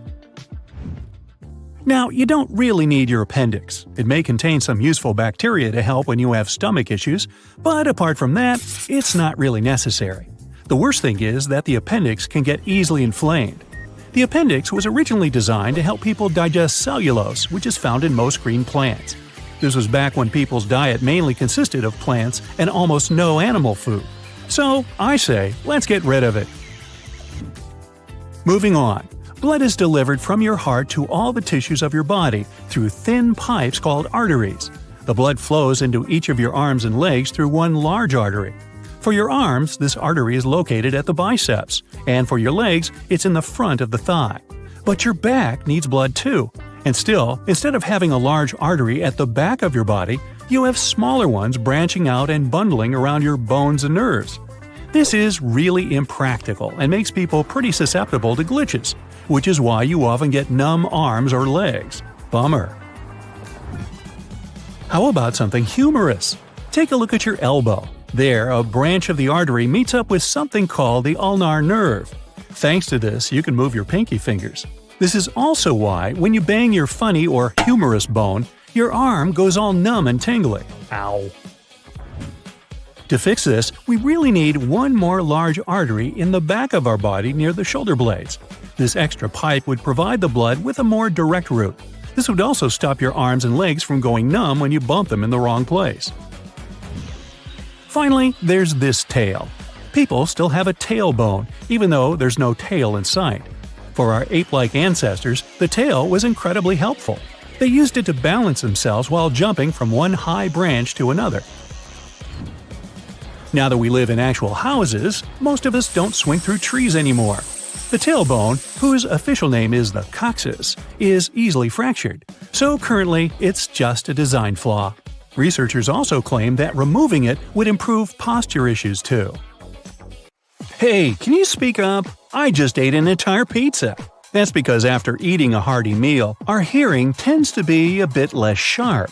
During digestion, most of our bloodstream is directed toward the stomach, which takes away a bit from all the other organs. So, next time you want to go listen to your favorite band at a live concert, make sure to eat a lighter meal to keep your ears pitch perfect. On top of our stomach and left kidney, we have a magical organ that can grow back if we remove a part of it. Our liver can regenerate itself by making new cells called hepatocytes. They begin to multiply once the liver is damaged. The seriousness of that damage defines if it can regenerate completely and the amount of time it takes to do so. Ever wondered what's worse for your body? No sleep or no food? Turns out the lack of sleep is more dangerous. That's because if you don't rest, your body becomes exposed to a lot more risks. After 24 hours without any shut-eye, you can start to have memory problems and find it difficult to concentrate. At just 17 hours without sleep, you start to feel tired and groggy, irritable, tense, and more emotional. I need a nap. Your pain receptors also become more sensitive, which means everything hurts a bit more than it should. Oh, and it also affects your hearing too. What? On the other hand, you can be well into your 24-hour period with no food before your body realizes you've stopped eating. In the first 8 hours, you just keep digesting the last meals you had. After those first hours, you start to use stored fats for energy. Not eating for more than 24 hours means that your body will start eating away at its own protein, which means you literally start to lose muscle. Rainwater isn't always safe to drink. It can sometimes hold harmful bacteria and viruses. Also, in heavily polluted locations, it may even meet other harmful materials. Some communities out there do depend solely on rainwater as their primary source of hydration. But does rainwater have any other health benefits? Not really, according to current studies. Some of those risky substances may be removed from rainwater if you boil it, but it's best to stick to the safer side and only drink water from sources that are 100% safe for human consumption. Now, we produce sweat mostly to regulate our body temperature and for some added moisture, like the one we need in the palms of our hands for a better grip. But sweat doesn't just show up on our skin. It comes out of around 5 million pores on our bodies. We're literally stepping on a quarter of our bones each day. We have just over 200 bones in our body, but about a quarter of those are in a very small surprising area – our feet. Since we have 26 bones in each foot, we end up with literally 52 in both. Now, our eyes produce tears for many reasons, like protecting themselves from infection or clearing up debris, such as smoke and dust, or when your baby done you wrong. But the number of tears we produce is quite surprising, up to 30 gallons per year. That's almost enough to fill a bathtub. Wow, that is heartbreaking. Our blood pressure wakes up hours before we do. That's because in the morning, the body produces a bunch of hormones like adrenaline and noradrenaline. They help give us the energy boost we need during our morning hours, but they also increase our blood pressure, which is usually higher between 6 a.m. and noon. During the night, since we should technically sleep and perform no physical activity, our blood pressure drops down by up to 20%. Speaking of our vital fluid, our blood accounts for about 10% of our total body weight. We tend to think of our body weight as being mostly made up of muscles, fat stores, and bones. But there's a lot more to it. In a fit adult person, bones make up 15% of the total body weight. About 40 to 45% is left to muscles, about 15% to fat deposits, and the rest are stuff like skin, tendons, hair, and other yucky things. Let's see. That adds up to, 100%. Your lungs aren't twins, they're siblings. That's because they aren't the same size or shape. Your right lung is bigger and tends to weigh more, and your heart is to blame for it since your ticker tilts to the left a little bit. This creates a small indentation in the left lung called the cardiac impression, which is also what funny heart doctors do at comedy clubs. The right lung may be bigger, but it's a bit shorter since it needs to make room for the liver. Doesn't your house have a liver room? Many of your body measurements are quite symmetrical in surprising ways. If you were to stretch out both of your arms, your wingspan, and measure it, it should show how tall you are. Based on these similar measurements, specialists can even produce theories about what ancient humans used to look like. Looks like we've evolved to be increasingly symmetrical to appear more attractive and healthier to attract mates. More so, since we've evolved to also walk on two legs, our symmetrical features help us to move around with the least amount of energy because it creates balance. Now, humans aren't natural champions when it comes to the scent of smell, that's for sure, but our noses can pick up about 1 trillion different scents. Scientists are still performing research on this subject and believe the number may be even higher. Some dog breeds may be able to notice scents somewhere between 10,000 and 100,000 times better than we do, but turns out the best nose in the animal kingdom may be attributed to the elephant because of its staggering number and type of olfactory receptor genes, over 10,000, while humans and chimpanzees have less than 400. We tend to look at our pinkies as our most delicate fingers, but we do have more power in them than we think. Turns out that should our pinky finger be lost or affected, the overall strength of our grip may decrease by up to 33%. The liquid in our stomach, made of hydrochloric acid, potassium chloride, and sodium chloride, is way more powerful than any acidic food you can think of, like lemons, pineapples, or tomatoes. The pH of healthy stomach acid should be between 1 and 3, so if you think about it, it's just below that of battery acid. Our hair strands are strong too, so strong that research is performed on them to duplicate their resistance into human-made materials. A healthy head of hair should be able to withstand up to 26,000 pounds. It's due to a little protein in the hair strand called keratin, which you can also find in your nails and skin. Now, only about 1/3 of us humans have perfect vision. There are a lot more glasses and contacts out there than you'd think, making up about 66%. Apart from different eye conditions, our vision also gets worse with age. When we're born, our heads amount to 1/4 of our total length. By the time we reach 25, our head will only be 1/8 of it. That's because our heads won't change their size a lot as we grow older, as opposed to the rest of our body, mostly when it comes to the legs and torso. Our brains are these super powerful computers, and a single human brain cell can hold 5 times as much information as the entire Encyclopedia Britannica. Maybe you remember that. We've yet to pinpoint the exact amount of data it can support, but in electronic terms, the storage capacity of the brain is around 2,500 terabytes. For comparison, the National Archives of Britain, which keeps over 900 years of history, only takes up 70 terabytes. It's probably the reason our brains need the most amount of oxygen compared to other organs. About 20% of the total oxygen that enters the bloodstream, and that's despite the fact that it makes up only 2% of our body mass. Our normal activities, plus the effect of gravity, make the cartilage in our ankles, knees, hips, back, and neck slowly compress. Once you rest overnight, the cartilage goes back to normal. On average, you are somewhere around 0.4 inches taller in the morning than you are later at night. And that's why they call me Stretch. So, you're positive that your body is all perfectly symmetrical. Surprise, surprise. Even some paired body organs still don't work equally and compete for dominance all the time. Your face, for example. You probably already know your best side, but if not, you can use special apps that will take a picture of your face and split the image into the left and the right section. Then it will mirror the images to create 2 separate symmetrical faces. One face will show you what you'd look like if the right side of your face were the dominant one, and the other will show the left side option. Usually, these 2 pictures don't look a lot like your actual face.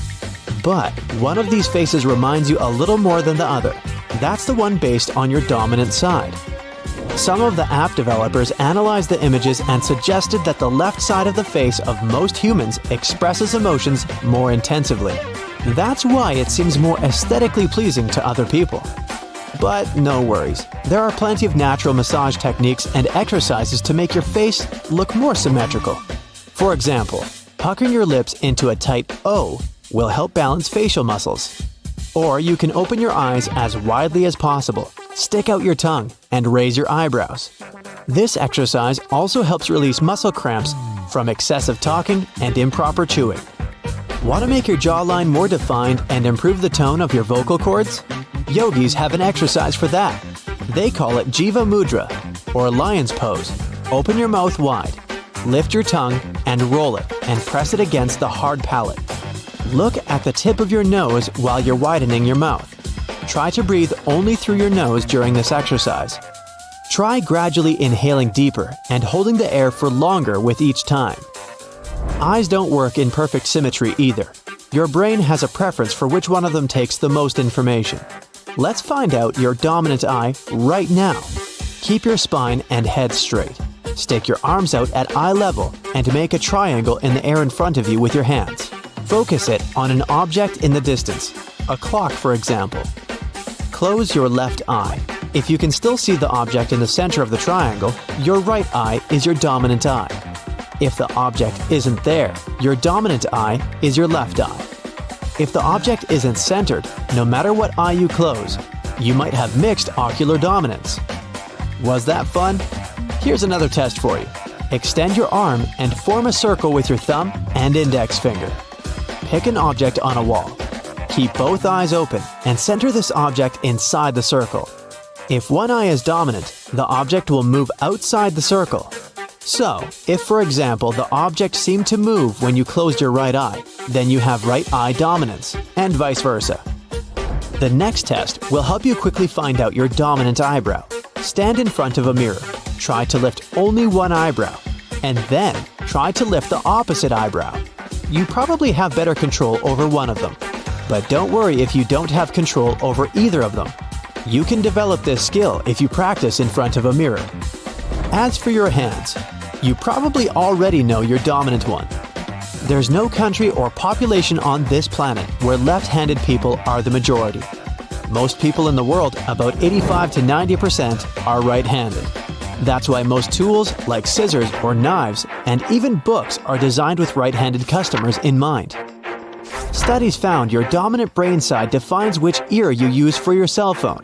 Among the right-handed participants of the survey, 68% claimed they held their phones to their right ear, while 25% of polled people used the left ear, and only 7% had no preference.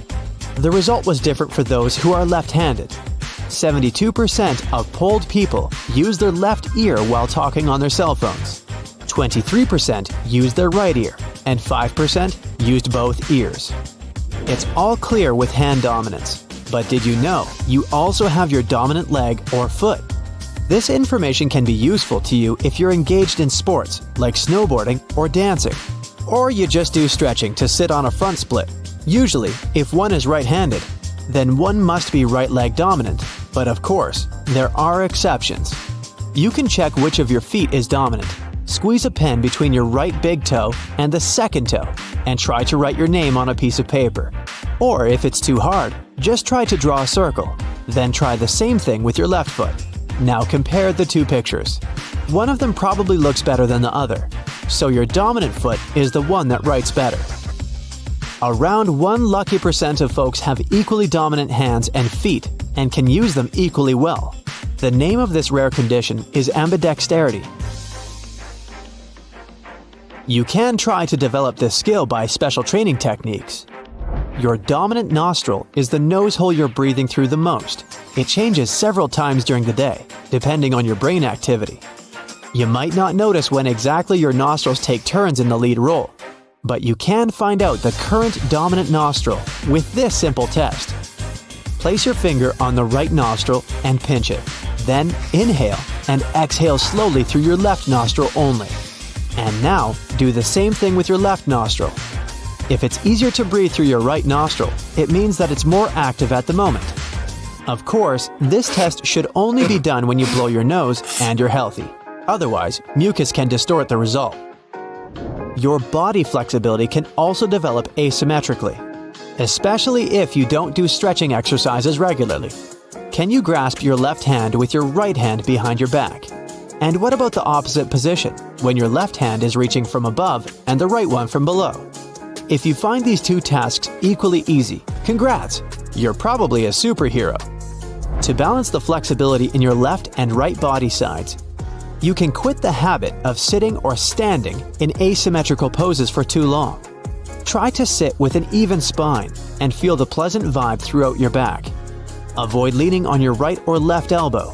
Or you can do that grasping exercise regularly to stretch more. If you prefer to sleep on the side, you probably have a favorite one. Your muscle memory forces your body to return to the sleeping position that was recorded as the most repeatable. So, if you ever decide to retrain yourself to sleep on your back, get ready to spend a few nights feeling uncomfortable. But if fetal position is your thing and you don't want to get rid of it, experts recommend putting some pillows between your knees and arms to minimize tension. Now, what about your ears? Do you think they hear equally well? Well, it depends on many factors. The left and right ears process sound a little differently.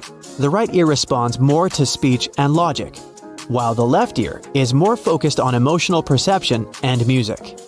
Scientists believe it's because the left hemisphere of the brain processes primarily speech, while the right hemisphere processes creative and emotional signals like music and other arts. When a male hears a female voice, the auditory section of his brain gets activated. This means that female speech sounds more like music for the male brain. But when the same male brain hears a male voice, it will use the brain part responsible for speech processing. One of the explanations of this phenomenon is that the female voice is just more complex than the male voice. The vocal cords and larynx of women and men have different sizes and shapes. Also, females tend to have a greater melody in their voices, causing a more rich range of sound frequencies. If you don't have special equipment but want to check if it's true, try tracking your overall sensation in the ears and the brain while listening to music. Then, listen to some male's voice and feel the difference in sensations. Memorize or write down this difference, and then listen to some melodic female voices. Try to understand if it feels more like listening to music or speech. And finally, your heart is a dominant body organ 24/7. It's the only muscle that never gets tired. So it makes sense to always treat it gently. So let me tell you a tale about tails. There are some cases of humans being born with a tail. There are about 25 confirmed cases known to scientists. Those born with tails, though, won't have any real benefit other than what the tailbone does for balance anyway. The tails have no function other than physically being there, as they have no bones. The tails only consist of nerves, vessels, and muscles. Now, do you find that you're a picky eater? Do you think that coriander tastes like soap? Or you can't stand pineapple on pizza? Really? Well, this may be due to what kind of taster you are. Up to 30% of people are considered super tasters and will experience different levels of enjoyment or disappointment from their foods. Food that is bitter to the super taster will likely be sweet to average tasters, who make up 40% of people. There are also 30% of people who are non-tasters and won't find anything too exciting. I guess you just have to develop a taste for that. The vast majority of people have brown eyes. About 79% of the world population share this eye color. Once, all humans only had the brown pigmentation, until around 6,000 to 10,000 years ago, and I wasn't around then, when humans migrated to Northern Europe.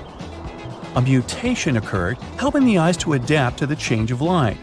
Blue eyes became the most common of the mutated coloration, and all of them today can be traced back to one ancestor from Europe. His name was Chadwick Abernathy. His friends called him Chad, and he was a boulder mover at Stonehenge. Well, not really. Today, blue eyes make up around 10% of the human population. Amber and hazel eyes each take up 5% respectively. Gray eyes are up to 3%. And the rarest of eye colors are green ones, consisting of only 2%. Rarer still is heterochromia iridum, where both eyes are of different colors. It's inherited and also affected by other genetic factors. Only 1% of the human population have this incredibly rare attribute. Do you have a small hole in the front of your ear above the ear canal? This is a preauricular pit. During the first 6 weeks of a child's development, long before being born, the auricle, which is the external part of your ear, will develop. The preauricle pit forms when the auricle doesn't fully fuse. This occurs in less than 1% of humans. Although there's speculation that having this little hole is the remnant of gills that we once had from our seafaring ancestors, there is nothing solid to confirm this theory. If you can lick your elbow easily or touch your thumb to your forearm, congratulations, you're among the minority of people. But some people bring flexibility to the next level. This condition is called hypermobility. It allows rare individuals to twist their bodies into weird positions, just like a snake, putting their head between their feet, doing a back bridge, and all sorts of splits. But in some cases, hypermobility can increase sensitivity because such people have a larger medulla. This brain area is responsible for processing emotions. 90% of people are right-handed and only 10% are left-handed. Yes, that adds up. But there's also a very small percentage of those who can use both hands equally well, including writing, drawing, and doing any tasks. Naturally, ambidextrous people account for only 1% of the entire population, which is about 70 million people. If you want to check whether you're one of them, try to write the same phrase with both hands, or draw a circle first with your right and then with your left hand. If there's no difference, congrats. By the way, these exercises are very good for balancing the hemispheres of the brain, regardless of which hand is your dominant one. And if you have 3 hands, well, that's a different video. Your fingernails grow faster on your dominant hand. In other words, if you write with your right hand, it's all right.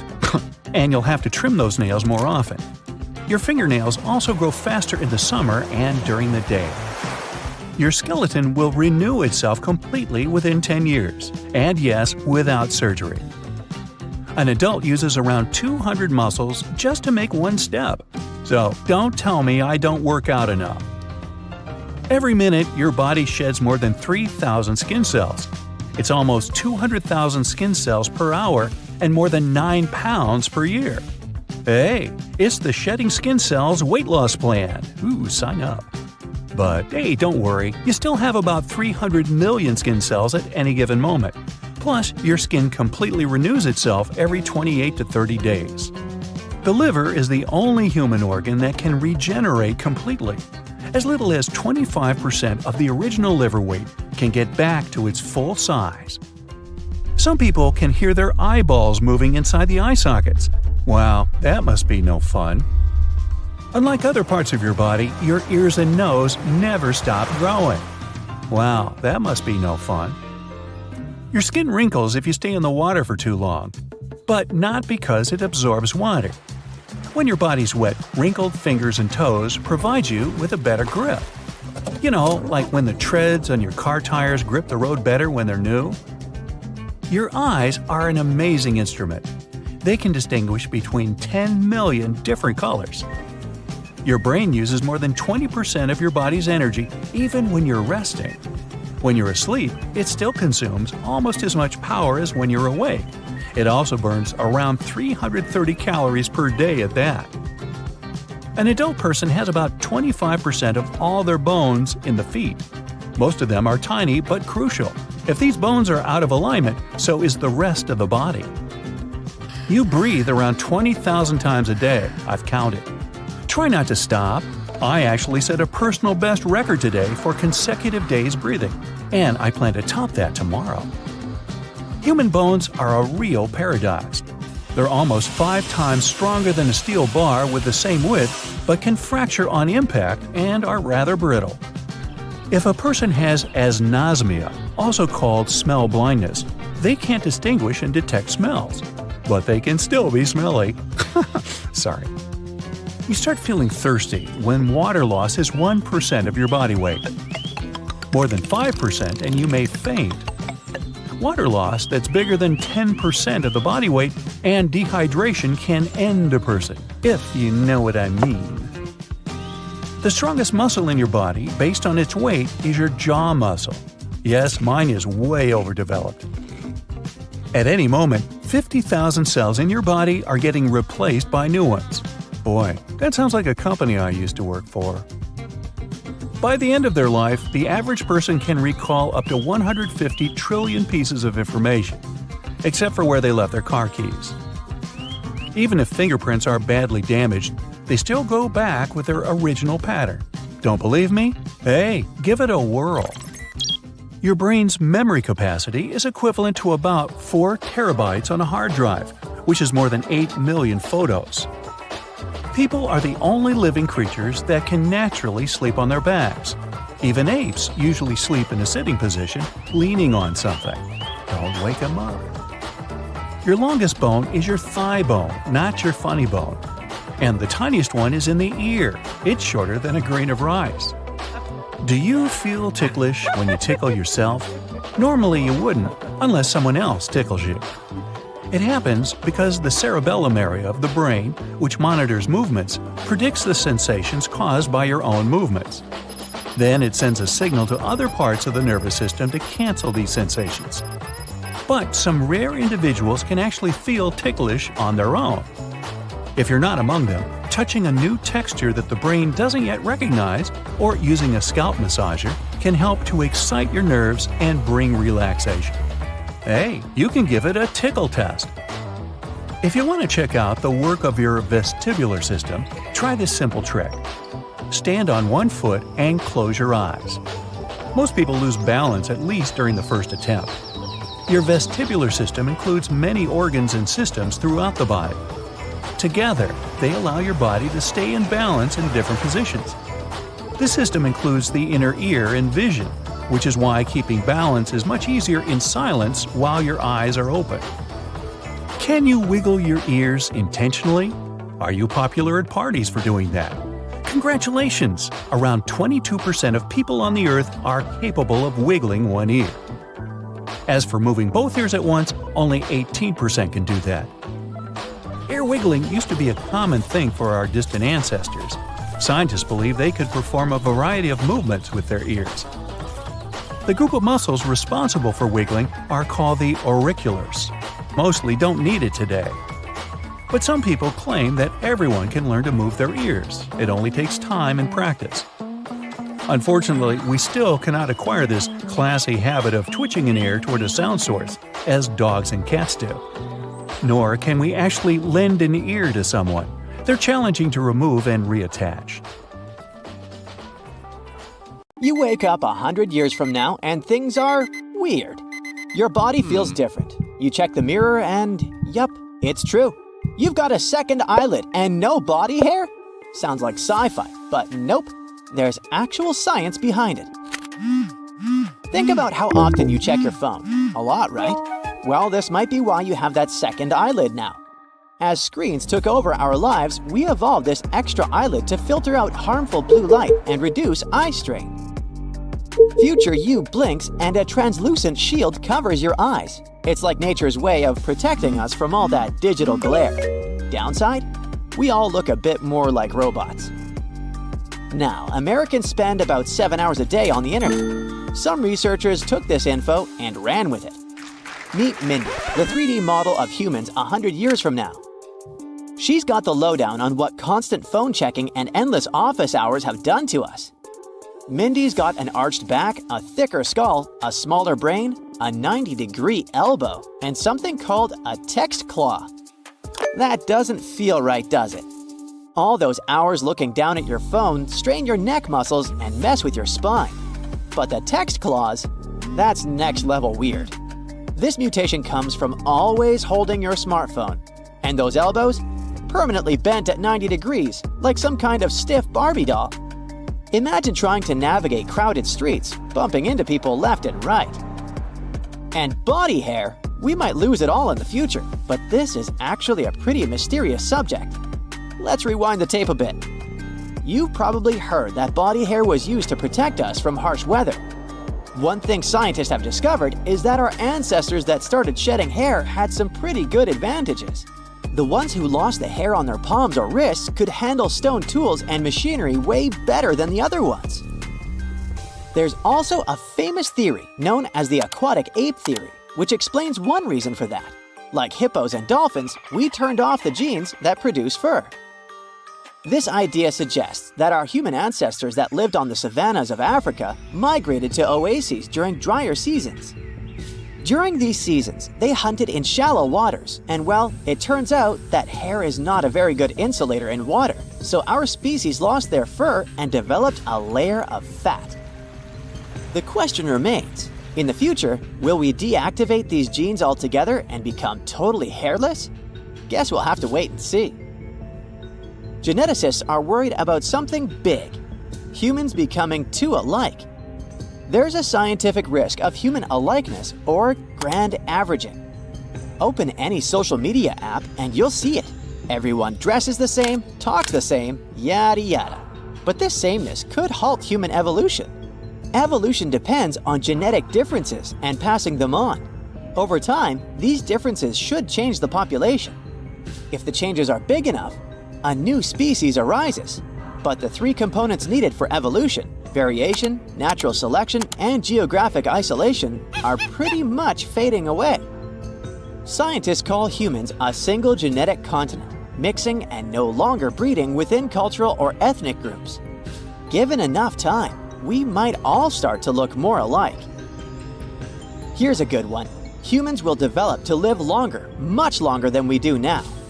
All along our evolution, we've been subject to external factors that determined our lifespan. Back in the Stone Ages and stuff, we were subject to dangerous predators or the encounter with other tribes other than ours that could harm us. As people would normally pass away at quite a young age, they had little room to develop important mutations. But when humans' mortality rates are lowered, the opposite happens. In the past 2 centuries, life expectancy soared to 70 years worldwide. The constant scientific development leads us to think humans might naturally evolve to live an average life of 100 years and more. Our lazy lifestyles are messing with our spines.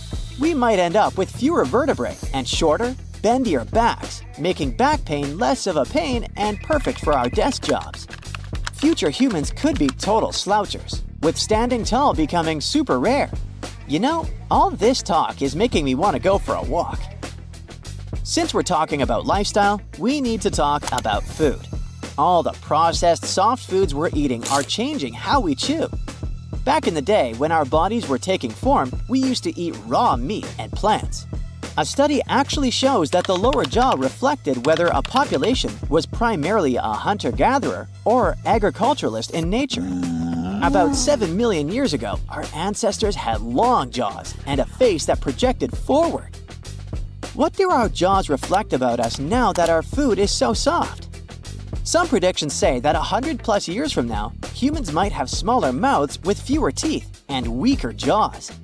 This also means that our faces will be smaller without much chin. Our jaws tucked in a wee bit more. Pollution isn't just bad for the planet, it's changing us too. Future generations might get bigger nostrils and better lungs to deal with bad air quality. Imagine humans with super-powered breathing systems, thriving in polluted environments. Breathing in the future will be a whole new ballgame. These predictions might sound wild, but they're based on scientific theories. As our environment and lifestyles change, so will our bodies, in fascinating and terrifying ways. Next time you look in the mirror, remember you're seeing the human body as it is today, but who knows what it'll look like tomorrow? Embrace the mystery of our evolving selves. Humans might lose their palmaris longus muscle, that tiny tendon in your wrist that many people don't even realize they have. It's pretty much the appendix of muscles, completely unnecessary. As we evolve, we'll likely say goodbye to this little tendon because we're not swinging from trees or doing intense grip exercises anymore. Our hands are occupied with texting, typing, and swiping. So in a few generations, we might look at our smooth, tendon-free wrists and think, evolution really Marie Kondo'd our muscles. Love your toes much? Well, then you can bid one of them farewell. Our toes help us keep our balance when we're walking. Research shows that our balance is shifting inwards. If our ancestors used to rely on all their toes for balance, we ourselves don't use all of them as much. This means that we'll need our pinky toes less and less. And if this trend keeps up, it won't be long before we bid them goodbye. Okay, so there's something called directed evolution, which literally means science replacing nature. Instead of leaving it to the hands of destiny or fate, why not decide our own future? We kind of already do that when we choose a partner out of appearance or personality traits. For thousands of years, hunter-gatherers arranged marriages seeking good hunters for their daughters. But I'm talking about stuff done in laboratories. From now onwards, we have the power to control the genes of our offspring. Science can screen for genetic mutations. It can also choose an embryo with a particular eye color and things like that. Yep, DNA control is a thing of the future. If you think it doesn't get more bizarre than that, wait for this. Someone asked an AI to mock up some pictures of what humans will look like 1,000 years from now. According to this AI software, our faces will be covered in a web of wiring motors. It's like a crossover between Frankenstein and the Terminator. Perhaps this is the beauty standard of the future. Yikes! Meet Graham. Graham is a distant descendant of humanity whose body has evolved to survive a car crash. He isn't a CG model. He's a life-size statue made of silicon and real human hair. Graham is a piece of modern art. He's a speculation of what human bodies look like in the years ahead. Graham was created for a road safety campaign, but this artist depicts hyper-realistic humanoids in many different forms, even possible hybrids between humans and other species. It looks pretty weird at first. But I mean, at this rate, anything seems possible for our collective future.